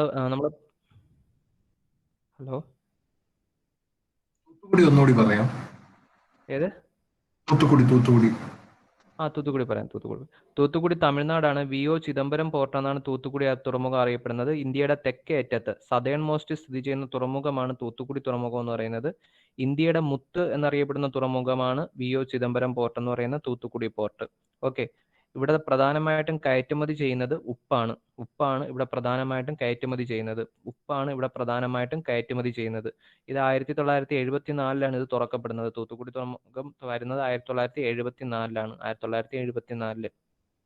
ഓക്കെ, അപ്പൊ അത്രയാണ് തൂത്തുക്കുടി തുറമുഖമായിട്ട് പ്രധാനമായിട്ട് ഓർക്കേണ്ടത്. അത് കഴിഞ്ഞ് അതിന് മുകളിലായിട്ട് വരുന്നതാണ് ചെന്നൈ തുറമുഖം. ചെന്നൈ തുറമുഖത്തിന് പഴയൊരു പേരുണ്ട്, മദ്രാസ് തുറമുഖമെന്നും ഇതറിയപ്പെടും. ചെന്നൈ തുറമുഖം അറിയപ്പെടുന്ന മറ്റൊരു പേരാണ് മദ്രാസ് തുറമുഖം. ഓക്കെ, ഇന്ത്യയിലെ ഏറ്റവും പഴക്കം ചെന്ന കൃത്രിമ തുറമുഖം കൂടെയാണ് നമ്മുടെ ചെന്നൈ തുറമുഖം എന്ന് പറയുന്നത്. ഇന്ത്യയിലെ ഏറ്റവും പഴക്കം ചെന്ന കൃത്രിമ തുറമുഖം കൂടെയാണ് ഏതെന്ന് പറയുന്നത് നമ്മുടെ ചെന്നൈ തുറമുഖം എന്ന് പറയുന്നത്. ഇന്ത്യയിലെ രണ്ടാമത്തെ ഏറ്റവും വലിയ തുറമുഖം കൂടെയാണ് ചെന്നൈ തുറമുഖം എന്ന് പറയുന്നത്. 1881 ചെന്നൈ തുറമുഖമൊക്കെ വരുന്നത്. അതുകൊണ്ടാണ് ഇന്ത്യയിലെ ഏറ്റവും പഴക്കം ചെന്ന കൃത്രിമ തുറമുഖം എന്ന് ചെന്നൈ പോർട്ടിനെ വിളിച്ചത്. ഇന്ത്യയിലെ രണ്ടാമത്തെ ഏറ്റവും വലിയ മേജർ തുറമുഖം കൂടെയാണ് ചെന്നൈ തുറമുഖം എന്ന് പറയുന്നത്. സൗത്ത് ഇന്ത്യയിലേക്കുള്ള പ്രവേശന കവാടം എന്നറിയപ്പെടുന്ന തുറമുഖമാണ് നമ്മുടെ ചെന്നൈ തുറമുഖം എന്ന് പറയുന്നത്. സൗത്ത് ഇന്ത്യയിലേക്കുള്ള പ്രവേശന കവാടം എന്നറിയപ്പെടുന്ന തുറമുഖമാണ് ചെന്നൈ തുറമുഖം എന്ന് പറയുന്നത്. സൗത്ത് ഇന്ത്യയിലേക്കുള്ള പ്രവേശന കവാടം എന്നറിയപ്പെടുന്നതാണ് ചെന്നൈ തുറമുഖം എന്ന് പറയുന്നത്. ഓക്കെ, അപ്പൊ അതുകൂടെ ഒന്ന് ഓർത്തു വെച്ചിരിക്കുക. ഓക്കെ, സൗത്ത് ഇന്ത്യയിലേക്കുള്ള പ്രവേശന കവാടം എന്നറിയപ്പെടുന്നതാണ് നമ്മുടെ ചെന്നൈ തുറമുഖം എന്ന് പറയുന്നത്. ഇന്ത്യയിലെ ഏറ്റവും പഴക്കം ചെന്ന തുറമുഖമാണെന്ന് പറഞ്ഞു. അതുപോലെ തന്നെ 1-ാം ലോക മഹായുദ്ധത്തിൽ ഇന്ത്യയിൽ ആക്രമിക്കപ്പെട്ട ഒരേ ഒരു തുറമുഖം ഏതാണെന്ന് ചോദിച്ചാൽ അത് ഇതാണ്, നമ്മുടെ ചെന്നൈ തുറമുഖമാണ് ഇന്ത്യയിലെ 1-ാം ലോക മഹായുദ്ധത്തിന് ആക്രമിക്കപ്പെട്ട ഏക തുറമുഖം എന്ന് പറയുന്നത്. ഓക്കെ, അപ്പൊ ആ ഒരു കാര്യം കൂടെ ഒന്ന് ഓർത്തു വെച്ചിരിക്കുക. അതുപോലെ ഈ ചെന്നൈ പോർട്ട് നമ്മൾ ലീസിന് കൊടുത്തിട്ടുണ്ട്. ആ ലീസിന് കൊടുത്തേക്കുന്നത് ആർക്കാണെന്ന് ചോദിച്ചാൽ 30 വർഷത്തേക്ക്, അതായത് 2001 നമ്മൾ ലീസിന് കൊടുക്കുന്നത്. 2001 മുതൽ 30 വർഷത്തേക്ക് നമ്മൾ ലീസിന് കൊടുത്തിട്ടുണ്ട്. അത് ദുബായ് പോർട്ട് വേൾഡ് കമ്പനിക്കാണ് നമ്മൾ ലീസിന് കൊടുത്തേക്കുന്നത്. ദുബായ് പോർട്ട് വേൾഡിനാണ് നമ്മളിത് കൊടുത്തിരിക്കുന്നത്, ലീസിന് കൊടുത്തേക്കുന്നത്. അപ്പൊ അതുകൂടെ ഒന്ന് ഓർത്തു വെച്ചിരിക്കുക. ഓക്കെ, അപ്പൊ ചെന്നൈ തുറമുഖമായിട്ട് ബന്ധപ്പെട്ട കാര്യങ്ങൾ ഒന്നുകൂടെ ഞാൻ പറയാം. ചെന്നൈ തുറമുഖം എന്ന് പറയുന്നത് തമിഴ്നാടാണ്. ഇന്ത്യയിലെ ഏറ്റവും പഴക്കം ചെന്ന തുറമുഖവും ഏറ്റവും പഴക്കം ചെന്ന കൃത്രിമ തുറമുഖമാണ് ചെന്നൈ തുറമുഖം. ഇന്ത്യയിലെ രണ്ടാമത് ഏറ്റവും വലിയ തുറമുഖമാണ് ചെന്നൈ തുറമുഖം. Gate way of south India എന്നറിയപ്പെടുന്നത് ചെന്നൈ തുറമുഖമാണ്. ഇന്ത്യയിലെ ഏറ്റവും പഴക്കം ചെന്ന തുറമുഖം എന്ന് പറഞ്ഞു. അതുപോലെ ഇന്ത്യയിൽ ഒന്നാം ലോക മഹായുദ്ധത്തിൽ ആക്രമിക്കപ്പെട്ട ഏക തുറമുഖം കൂടെയാണ് നമ്മുടെ ചെന്നൈ തുറമുഖം എന്ന് പറയുന്നത്. അതുപോലെ 2001 30 വർഷത്തേക്ക് ലീസിന് കൊടുത്തു. ആർക്ക്? ദുബായ് പോർട്ട് വേൾഡിന്. ഓക്കെ, അതാണ് ചെന്നൈ തുറമുഖം. അടുത്ത് എണ്ണൂർ തുറമുഖം. എണ്ണൂറാണ് തമിഴ്നാട്ടിലെ മൂന്നാമത്തെ തുറമുഖം. എണ്ണൂർ തുറമുഖത്തിന് മറ്റൊരു പേര് എന്താണെന്ന് ചോദിച്ചാൽ കാമരാജ് തുറമുഖം. Kamaraj port limited. നമ്മൾ നേരത്തെ പറഞ്ഞു സഹകരണ മേഖലയിൽ വർക്ക് ചെയ്യുന്ന ഒരേ ഒരു തുറമുഖമാണ് നമ്മുടെ Kamaraj port limited. 2001 Kamaraj port limited വരുന്നത്. ഇതിൽ ഏകദേശം 68% പൈസ വരുന്നത് നമ്മുടെ അവരുടെ സർക്കാർ തമിഴ്നാട് ഗവൺമെന്റിന്റെയാണ്. 68% എമൗണ്ട് ഒക്കെ വരുന്നത്. നമുക്ക് അതൊന്നും വേണ്ട, ജസ്റ്റ് പറഞ്ഞതേ ഉള്ളൂ ഞാൻ. സഹകരണ മേഖലയിലെ ആദ്യ കോർപ്പറേറ്റ് പോർട്ട് എന്നൊക്കെ അറിയപ്പെടുന്നത്, അല്ലെങ്കിൽ സഹകരണ മേഖലയിലെ ആദ്യ തുറമുഖം എന്നറിയപ്പെടുന്നതാണ് കാമരാജ് പോർട്ട് അല്ലെങ്കിൽ എണ്ണൂർ തുറമുഖം. പരിസ്ഥിതി സൗഹൃദ തുറമുഖമാണ് എണ്ണൂർ പോർട്ട്. പരിസ്ഥിതി സൗഹൃദ തുറമുഖമാണ് എണ്ണൂർ പോർട്ട് എന്ന് പറയുന്നത്. ഓക്കെ, ഏഷ്യയുടെ എനർജി പോർട്ട് എന്നറിയപ്പെടുന്നത് എണ്ണൂർ തുറമുഖമാണ്. ഇവിടെ പ്രധാനമായിട്ടും കയറ്റുമതി ചെയ്യുന്നത് ലിഗ്നൈറ്റ് ആണ്. ഓക്കെ, പ്രധാനമായിട്ടും കയറ്റുമതി ചെയ്യുന്നത് ലിഗ്നൈറ്റ് ആണ്. അതുകൂടെ ഒന്ന് ഓർത്തു വെച്ചിരിക്കുക. എണ്ണൂർ തുറമുഖം കാമരാജ് പോർട്ട് ലിമിറ്റഡ് എന്നറിയപ്പെടും. സഹകരണ മേഖലയിലെ തുറമുഖമാണ്. ആദ്യ കോർപ്പറേറ്റ് തുറമുഖമാണ്.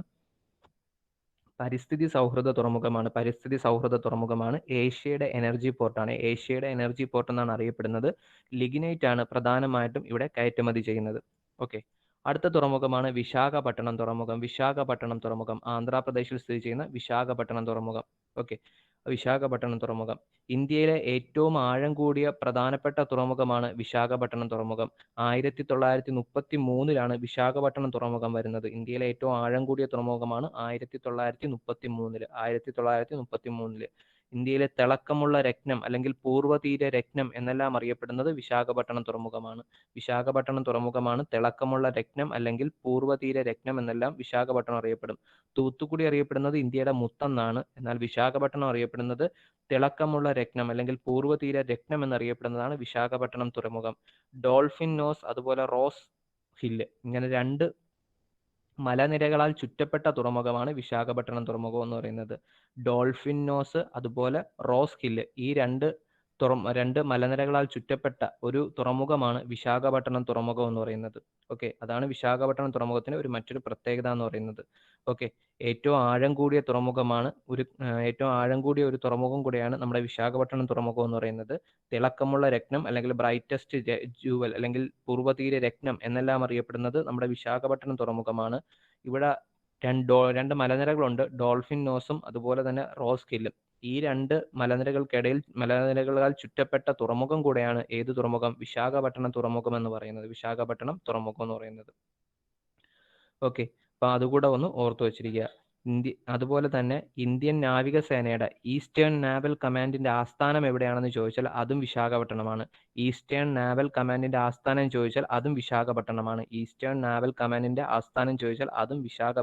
വിശാഖപട്ടണം. ഈ ഇന്ത്യയിലെ ഈ വിശാഖപട്ടണത്തിൽ ഒരു പ്രധാനപ്പെട്ട ഒരു ഷിപ്പ്യാർഡ് ഉണ്ട്, ഹിന്ദുസ്ഥാൻ ഷിപ്പ്യാർഡ് ലിമിറ്റഡ്.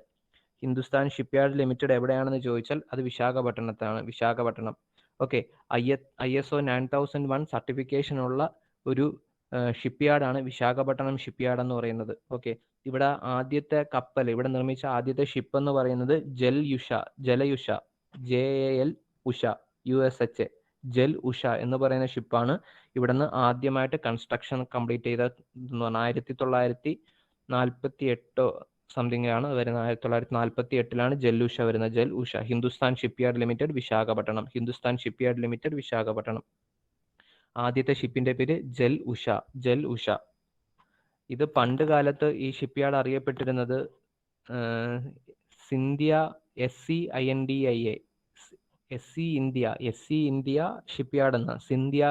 ഷിപ്പ്യാർഡ് എന്നൊക്കെയാണ് പണ്ട് വിശാഖപട്ടണം ഷിപ്പ്യാർഡ് അറിയപ്പെട്ടത്. ഇപ്പൊ അതിന്റെ പേര് എന്താണെന്ന് ചോദിച്ചാൽ ഹിന്ദുസ്ഥാൻ ഷിപ്പ്യാർഡ് ലിമിറ്റഡ് ആണ്. ഹിന്ദുസ്ഥാൻ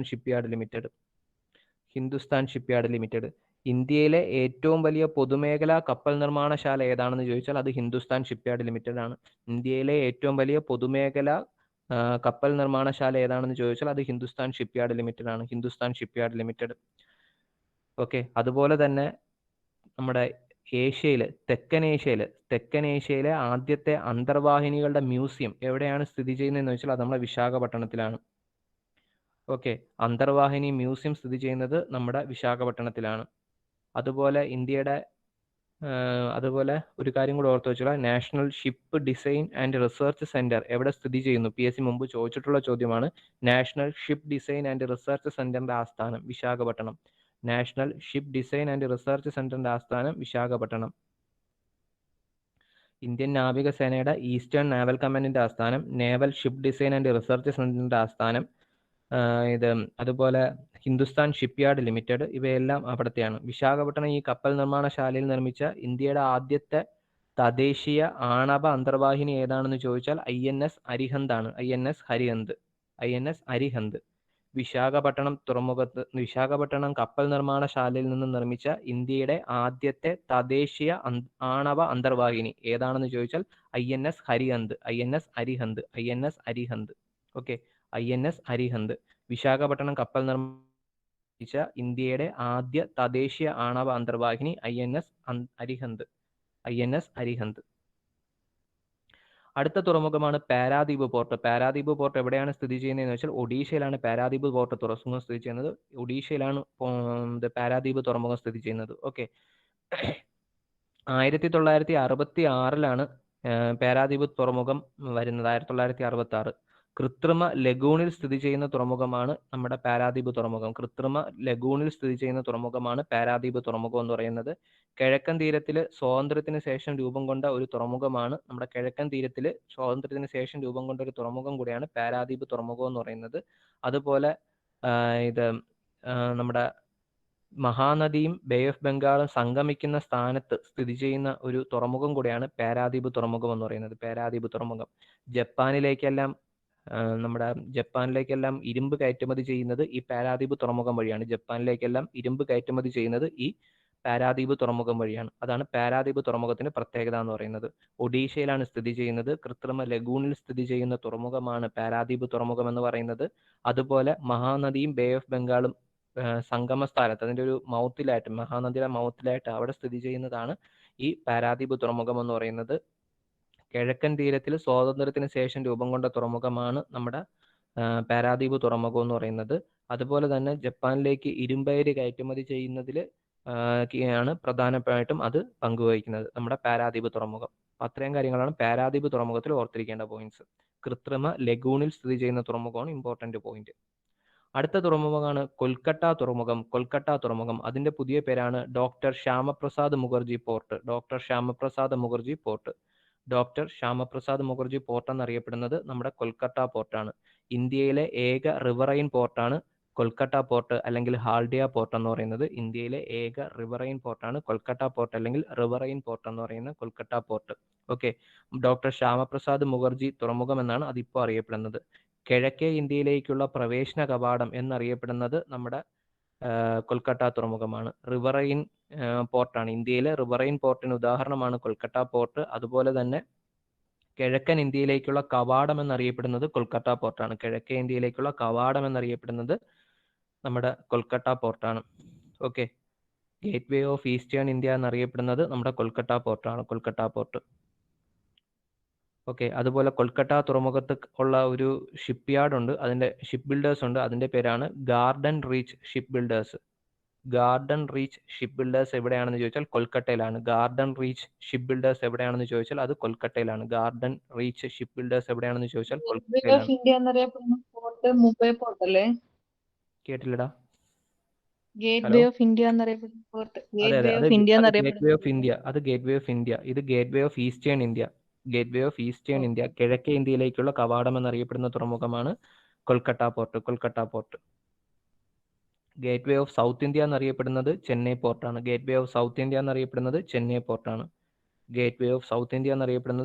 പോർട്ടാണ്. ഓക്കെ. അപ്പൊ ഇത്രയാണ് കൊൽക്കത്ത പോർട്ടിന്റെ പ്രത്യേകത. അവസാനത്തെ പോർട്ടാണ് പോർട്ട് ബ്ലെയർ. 2010 ജൂൺ 1 പോർട്ട് ബ്ലെയർ വരുന്നത്. 2010 ഹലോ പറയാം. ഷിപ്പ് ബിൽഡേഴ്സിന്റെ ആ പോയിന്റ് ഒന്ന് പറയാമോ? ഗാർഡൻ റീച്ച് ഷിപ്പ് ബിൽഡേഴ്സ് എവിടെയാണെന്ന് ചോദിച്ചാൽ കൊൽക്കത്ത പോർട്ടിലാണ്. കൊൽക്കത്ത പോർട്ടിൽ. ഗാർഡൻ റീച്ച് ഷിപ്പ് ബിൽഡേഴ്സ് എവിടെയാണെന്ന് ചോദിച്ചാൽ അത് നമ്മുടെ ഇവിടെയാണ്, ഈ കൊൽക്കത്തയിലാണ്. കൊൽക്കത്തയിൽ. ഓക്കെ. അപ്പോൾ അടുത്ത പോർട്ടാണ് അവസാനം രൂപം കൊണ്ട 13ാമത്തെ പോർട്ട് ഏതാണെന്ന് ചോദിച്ചാൽ അത് പോർട്ട് ബ്ലെയർ ആണ്. പോർട്ട് ബ്ലെയർ. പോർട്ട് ബ്ലെയർ എവിടെയാണെന്ന് ചോദിച്ചാൽ ആൻഡമാൻ നിക്കോബാറിലാണ് പോർട്ട് ബ്ലെയർ. ആൻഡമാൻ നിക്കോബാറിൽ 13ാമത്തെ പോർട്ട്. 2010 ജൂൺ 1-നാണ് ഇത് രൂപം കൊള്ളുന്നത്. 2010 ജൂൺ 1-നാണ് ഇത് രൂപം കൊള്ളുന്നത്. 2010 ജൂൺ 1-നാണ് പോർട്ട് ബ്ലെയർ രൂപം കൊള്ളുന്നത് ആൻഡമാൻ നിക്കോബാറിൽ. ഓക്കെ. ഇത് പ്രധാനമായിട്ടും സൗദി അറേബ്യയും സൗദി അറേബ്യ ടു സിംഗപ്പൂർ ആ ഒരു കപ്പൽ പാതയിൽ സ്ഥിതി ചെയ്യുന്ന ഒരു തുറമുഖമാണ് നമ്മുടെ പോർട്ട് ബ്ലെയർ തുറമുഖം എന്ന് പറയുന്നത്. ഓക്കെ. സൗദി അറേബ്യ സിംഗപ്പൂർ വഴിയിൽ സ്ഥിതി ചെയ്യുന്ന ഒരു തുറമുഖമാണ് ഈ പോർട്ട് ബ്ലെയർ തുറമുഖം. ആ പാതയിലാണ് ഈ തുറമുഖം സ്ഥിതി ചെയ്യുന്നത്. Port Blair 2010 June 1. 2010 June 1. 2010 June 1. Okay. ഇത്രയാണ് നമ്മുടെ പ്രധാനപ്പെട്ട 13 തുറമുഖങ്ങൾ എന്ന് പറയുന്നത്. ഓക്കെ. അടുത്ത് നമുക്ക് ഇതിനകത്ത് നോക്കാനുള്ള വിഴിഞ്ഞം തുറമുഖമാണ്. നമ്മുടെ കേരളത്തിലെ തിരുവനന്തപുരത്ത് വരുന്ന വിഴിഞ്ഞം തുറമുഖം. വിഴിഞ്ഞം തുറമുഖം എന്നാണ് സ്റ്റാർട്ട് ചെയ്തതെന്ന് ആർക്കെങ്കിലും ഓർമ്മയുണ്ടോ? ഓർമ്മയുണ്ടെങ്കിൽ പെട്ടെന്ന് പറഞ്ഞേ. വിഴിഞ്ഞം തുറമുഖം വന്ന വർഷം, സ്റ്റാർട്ട് ചെയ്ത വർഷം 2015 ആണ്. 2015 ഡിസംബർ 5-നാണ് വിഴിഞ്ഞം തുറമുഖം സ്റ്റാർട്ട് ചെയ്യുന്നത്. തറക്കല്ലിടുന്ന 2015 ഡിസംബർ 5-നാണ്. ഉമ്മൻചാണ്ടിയാണ്. ഏത് ഗ്രൂപ്പാണെന്ന് ചോദിച്ചാൽ അറിയാലോ, അദാനി ഗ്രൂപ്പിനാണ് നിർമ്മാണ ചുമതല. അദാനി ഗ്രൂപ്പിനാണ് നിർമ്മാണ ചുമതല വരുന്നത്. നമ്മുടെ പോർട്ടുകൾ, ഈ വിഴിഞ്ഞം തുറമുഖത്തിന്റെ പോർട്ടിന് അറിയപ്പെടുന്ന പേര് ട്രാൻസ് ഷിപ്മെന്റ് പോർട്ട് എന്നാണ് അറിയപ്പെടുന്നത്. Transshipment port. അതായത് വേറൊന്നുമല്ല, ജസ്റ്റ് ഞാൻ പെട്ടെന്ന് നോട്ടിച്ച് പറഞ്ഞുതരാം.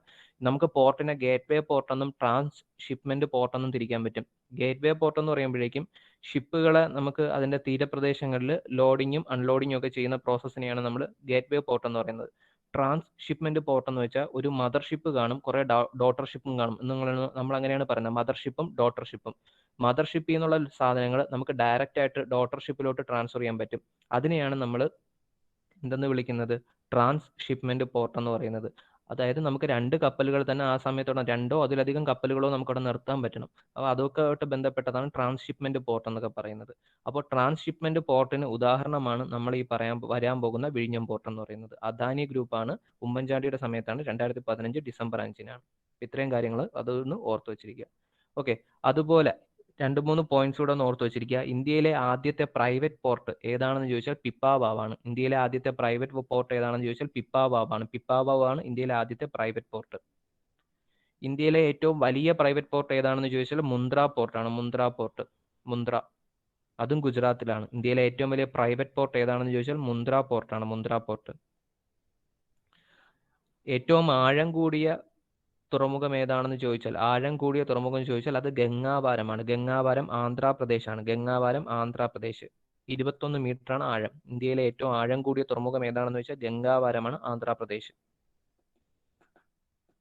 അവസാനം ഫോം ചെയ്ത തുറമുഖം ഏതാണെന്ന് ചോദിച്ചാൽ അത് കൃഷ്ണപട്ടണമാണ്. ആന്ധ്രാപ്രദേശിലെ കൃഷ്ണപട്ടണം. ആന്ധ്രാപ്രദേശിലെ നെല്ലൂർ ഡിസ്ട്രിക്റ്റിലാണ് ഈ കൃഷ്ണപട്ടണം തുറമുഖം വന്നത്. ആഴജല തുറമുഖത്തിന് ഉദാഹരണം കൂടെയാണ് കൃഷ്ണപട്ടണം തുറമുഖം. നവയുഗ ഗ്രൂപ്പാണ് അതിന്റെ പിറകിലുള്ളത്. നവയുഗ ഗ്രൂപ്പ്. ലാസ്റ്റ് ഫോം ചെയ്ത പോർട്ട് ചോദിച്ചാൽ കൃഷ്ണപട്ടണമാണ്. കൃഷ്ണപട്ടണം ആന്ധ്രാപ്രദേശിലെ നെല്ലൂർ ഡിസ്ട്രിക്റ്റിലാണ്. നവയുഗ ഗ്രൂപ്പാണ്. നവയുഗ ഗ്രൂപ്പ്. ആഴജല തുറമുഖം കൂടെയാണ്. ആഴജല തുറമുഖം കൂടെയാണ് കൃഷ്ണപട്ടണം. അതുപോലെ അടുത്തതാണ് കപ്പലുകളുടെ ശ്മശാനം. ഗുജറാത്തിലെ കാണ്ഡല പോർട്ടിനടുത്ത് സ്ഥിതി ചെയ്യുന്ന അലാങ് ആണ് കപ്പലുകളുടെ ശ്മശാനം എന്നറിയപ്പെടുന്നത്. ലോകത്തിൽ വെച്ച് തന്നെ ഏറ്റവും വലിയ ഷിപ്പ് ബ്രേക്കിംഗ് സെന്റർ ആണ് ഈ അലാങ് എന്ന് പറയുന്നത്. ഗുജറാത്തിലെ അലാങ് എന്ന് പറയുന്നത്. ഓക്കെ. കപ്പലുകളുടെ ശ്മശാനം. Largest ship building yard in the world ആണ് നമ്മുടെ അലാങ് എന്ന് പറയുന്നത്. അലാങ്. ഓക്കെ. അടുത്തതാണ് Sethu Samudram ship canal. Sethu Samudram ship canal. Sethu Samudram ship canal സ്ഥിതി ചെയ്യുന്നത് നമ്മുടെ ഇന്ത്യക്കും ശ്രീലങ്കയ്ക്കും ഇടയിൽ വരുന്ന, ഇവിടെയാണ് സേതു സമുദ്രം ഷിപ്പ് യാർഡ് വരുന്നത്. Okay. Sethu Samudram ship yard 167 kilometre ആണ് ഈ സേതു സമുദ്രം ഷിപ്പ് കനാലിനുള്ളത്. ഓക്കെ. ഈ ഒരു Sethu Samudram ship canal Indian ഓഷ്യനെയും ബേ ഓഫ് ബംഗാളിലെയും കൂടെ വരുന്ന ഒരു കനാലാണിത്. ഇന്ത്യയും ശ്രീലങ്കയും തമ്മിൽ കണക്ട് ചെയ്യുന്ന ഒരു പാർട്ടാണ് സേതു സമുദ്രം ഷിപ്പ് കനാൽ എന്ന് പറയുന്നത്. പാക് സ്ട്രെയിറ്റിന് അക്രോസ് ആണ്. നമുക്കറിയാം പാക് സ്ട്രെയിറ്റ് എന്ന് പറയുന്നത് ഇന്ത്യക്കും ശ്രീലങ്കയ്ക്കും ഇടയിൽ വരുന്ന പാർട്ടാണ്. ആ പാക് സ്ട്രെയിറ്റിൽ വരുന്നതാണ്, പാക് സ്ട്രെയിറ്റിന് അക്രോസ് വരുന്നതാണ് നമ്മുടെ ഈ Sethu Samudram ship canal. Thoothukudi port trust അവരാണ് അതിന് മേൽനോട്ടം വഹിക്കുന്നത്. സേതു സമുദ്രം ഷിപ്പ് കനാല് വരുന്നത് ഇന്ത്യക്കും ബേ ഓഫ് ബംഗാളിനും ഇടയ്ക്കാണ്. അതെന്ന് പറയുന്നത് നമ്മുടെ ഇന്ത്യയും ശ്രീലങ്കയും തമ്മിൽ കണക്ട് ചെയ്യാൻ വേണ്ടി പാക് സ്ട്രെയിറ്റിന് അക്രോസ് ആണ് വരുന്നത്. ഇംപ്ലിമെന്റേഷൻ നടത്തുന്നത് തൂത്തുക്കുടി പോർട്ട് ട്രസ്റ്റ് ആണ്. തൂത്തുക്കുടി പോർട്ട് ട്രസ്റ്റ് ആണ് അതിന് നേതൃത്വം വഹിക്കുന്നത്.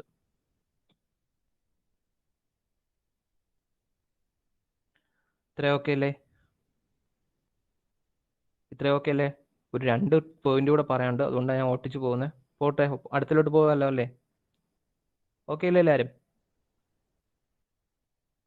ഓക്കെ, അടുത്തതാണ് ചൈനയുടെ സ്ട്രിങ് ഓഫ് പേൾസ്. അതായത് വേറെ ഒന്നുമല്ല, ചൈന ഇന്ത്യക്ക് ചുറ്റും അവർ പല രാജ്യങ്ങളിലായിട്ട് ചൈന ഓരോ പോർട്ടുകൾ കിട്ടുന്നുണ്ട്, ഓരോ പോർട്ടുകൾ വരുന്നുണ്ട്. അതിന് നമ്മൾ വിളിക്കുന്ന പേരാണ് സ്ട്രിങ് ഓഫ് പേൾ എന്നാണ് അതിനറിയപ്പെടുന്ന പേര്. സ്ട്രിങ് ഓഫ് പേൾ, അതായത് ഇന്ത്യക്ക് ചുറ്റും ചൈന ക്രിയേറ്റ് ചെയ്യുന്ന ഒരു സർക്കുലർ റിംഗ് പോലെ വരുന്ന ഒരു ഇതിനെയാണ് നമ്മൾ സ്ട്രിങ് ഓഫ് പേൾസ് എന്ന് പറയുന്നത്.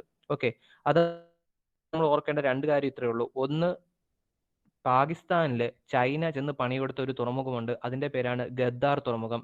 ചൈന പാകിസ്ഥാന് ചെയ്ത് പണി കൊടുത്ത തുറമുഖത്തിന്റെ പേര് ചോദിച്ചാൽ ഗദ്ദാർ തുറമുഖം. ഗദ്ദാർ തുറമുഖം. ഓക്കെ, ഗദ്ദാർ തുറമുഖം. ഇനി ചൈന ശ്രീലങ്കയെ സഹായിച്ചുകൊണ്ട് ശ്രീലങ്കയ്ക്ക് ഒരു പോർട്ട് കെട്ടിക്കൊടുത്തിട്ടുണ്ട്, അതിന്റെ പേരാണ് ഹമ്പൻ തോട്ട. പാകിസ്ഥാനിൽ കിട്ടിയത് ഗദ്ദാർ പോർട്ട്, അതുപോലെ ശ്രീലങ്കയിൽ വന്നത് ഹമ്പൻ തോട്ട. ഓക്കെ, 99 വർഷത്തേക്ക് പാട്ടത്തിന് കൊടുത്തേക്കാണ് ചൈനയ്ക്ക് ശ്രീലങ്ക. ഓക്കെ, 99 വർഷത്തേക്കാണ് പാട്ടത്തിന് കൊടുത്തേക്കുന്നത്. ഓക്കെ, ഇതാണ് പ്രധാനമായിട്ടും ഇന്ത്യയുടെ അടുത്ത് അവസാനങ്ങളിൽ രൂപം കൊണ്ട 2 പ്രധാനപ്പെട്ട തുറമുഖമാണ് പാകിസ്ഥാനിലെ ഗദ്ദാർ പോർട്ടും അതുപോലെ ശ്രീലങ്കയിലെ ഹമ്പൻ തോട്ടയും. നമ്മൾ ഈ ഫിഗർ കാണുമ്പോൾ തന്നെ മനസ്സിലാവും, ഇന്ത്യക്ക് ചുറ്റും പല സ്ഥലങ്ങളിൽ ചൈന ഇതുപോലെ ഓരോന്നും ക്രിയേറ്റ് ചെയ്തിട്ടുണ്ട്. അതായത് ഈ ഒരു പോർട്ടിൽ ചൈനയ്ക്ക് അത്രയും കൺട്രോൾ ഉള്ളത് കൊണ്ട് തന്നെ ഇന്ത്യയെ ആക്രമിക്കണമെന്നുണ്ടെങ്കിൽ ചൈനയ്ക്ക് എന്ത് ചെയ്യാം, ഈ കാണുന്ന തുറമുഖങ്ങളിലേക്കെല്ലാം അവരുടെ യുദ്ധക്കപ്പലുകളും മറ്റുമൊക്കെ കൊണ്ടുവന്നിട്ടാലും നമുക്കൊന്നും പറയാൻ പറ്റത്തില്ല. ഓക്കെ, അതുകൊണ്ട് തന്നെ ഇവർക്കെല്ലാം ഇവിടെ നിന്ന് അവരുടെ എല്ലാ കാര്യങ്ങളും ഓപ്പറേറ്റ് ചെയ്യാൻ പറ്റും. ഓക്കെ, അതാണ് ഈ ഒരു ചൈനയുടെ സ്ട്രിങ് ഓഫ് പേൾസിന്റെ ഇമ്പോർട്ടൻസ് എന്ന് പറയുന്നത്. ഓക്കെ, അങ്ങനെയൊക്കെ നമ്മളെ ഇന്ത്യ വിട്ടുകൊടുക്കുമോ? നമ്മുടെ ഇന്ത്യ അങ്ങനെയൊന്നും വിട്ടുകൊടുക്കൂല. നമ്മുടെ ഇന്ത്യ അതിനെതിരെ പുതിയത് സെറ്റ് ചെയ്തിട്ടുണ്ട്. അതിന്റെ പേരാണ് നെക്ലസ് ഓഫ് ഡയമണ്ട്സ് എന്നറിയപ്പെടും. അതായത് ഇന്ത്യ ഇറാനെ സഹായിച്ച് അവർക്കൊരു പോർട്ട് കെട്ടിക്കൊടുത്തിട്ടുണ്ട്. അതിന്റെ പേരാണ് ചാമ്പഹാർ പോർട്ട്. ഇന്ത്യ ഇറാനെ സഹായിച്ചുകൊണ്ട് കെട്ടിക്കൊടുത്ത പോർട്ടിന്റെ പേരാണ് ചാമ്പഹാർ പോർട്ട്. നിങ്ങൾക്ക് ഈ ഒരു ഫിഗർ കാണുമ്പോൾ മനസ്സിലാവും, ഒമാനില്, അതുപോലെ സിംഗപ്പൂരില്, ഇന്തോനേഷ്യയില്, വിയറ്റ്നാമില്, ജപ്പാനില്, മംഗോളിയയിലെല്ലാം കൂടെ ഇന്ത്യ ഓരോ പോർട്ടുകൾ ഇതുപോലുള്ള പല കാര്യങ്ങളും സെറ്റ് ചെയ്തിട്ടുണ്ട്. സോ ചൈനയുടെ സ്ട്രിങ് ഓഫ് പേൾസിനെതിരെ ഇന്ത്യയുടെ പ്രോജക്റ്റിന്റെ പേരാണ്, രഹസ്യനാമത്തിന്റെ പേരാണ് നെക്ലസ് ഓഫ് ഡയമണ്ട്സ്. ഓക്കെ, ഈ ഒരു കാര്യം കൂടെ ഓർത്തു വെച്ചിരിക്കുക. ഇന്ത്യയുടെ പേരാണ് നെക്ലസ് ഓഫ് ഡയമണ്ട്സ്, ചൈനയുടേതാണ് സ്ട്രിങ് ഓഫ് പേൾസ്. ഓക്കെ, അതുപോലെ മ്യാൻമാർ ഇന്ത്യയോടൊപ്പം ഒരു സൈനിലെ ഒരു പോർട്ടിന്റെ പേരിൽ, അതായത് സിത്തുവേ പോർട്ട് എന്ന് പറയുന്ന പോർട്ടിന്റെ കാര്യത്തിൽ ഇന്ത്യയുമായിട്ട് അവസാനം മ്യാൻമാർ സൈൻ ചെയ്തിട്ടുണ്ട്. ഒരു ലേറ്റസ്റ്റ് ആയിട്ടുള്ള ഒരു കാര്യമാണ്. മ്യാൻമാർ ഇന്ത്യയുമായിട്ട് സൈൻ ചെയ്തത് ഏത് പോർട്ടിന്റെ എഗ്രിമെന്റിന്റെ പുറത്താണെന്ന് ചോദിച്ചാൽ അത് സിത്തുവേ പോർട്ടാണ്. സിത്തുവേ പോർട്ട്, SITTWE, സിത്തുവേ പോർട്ട്. ഓക്കെ, ഒരു പോയിന്റ് കൂടെ, ചിറ്റഗോങ് ഷിപ്പ് ബ്രേക്കിംഗ് സെന്റർ എവിടെയാണ്? നമ്മൾ അലാങ്ങിന്റെ കാര്യം പറഞ്ഞു. ചിറ്റഗോങ് ഷിപ്പ് ബ്രേക്കിംഗ് സെന്റർ എവിടെയാണ്? ബംഗ്ലാദേശിലാണ്. ചിറ്റഗോങ് ഷിപ്പ് ബ്രേക്കിംഗ് സെന്റർ എവിടെയാണെന്ന് ചോദിച്ചാൽ ബംഗ്ലാദേശിലാണ്. ഗദ്ദാനി. ഓക്കെ, ഇത്രയാണ് നമുക്ക് പ്രധാനമായിട്ടും തുറമുഖങ്ങൾ എന്ന് പറയുന്ന പാർട്ടിനകത്ത് നോക്കാനുള്ളത്.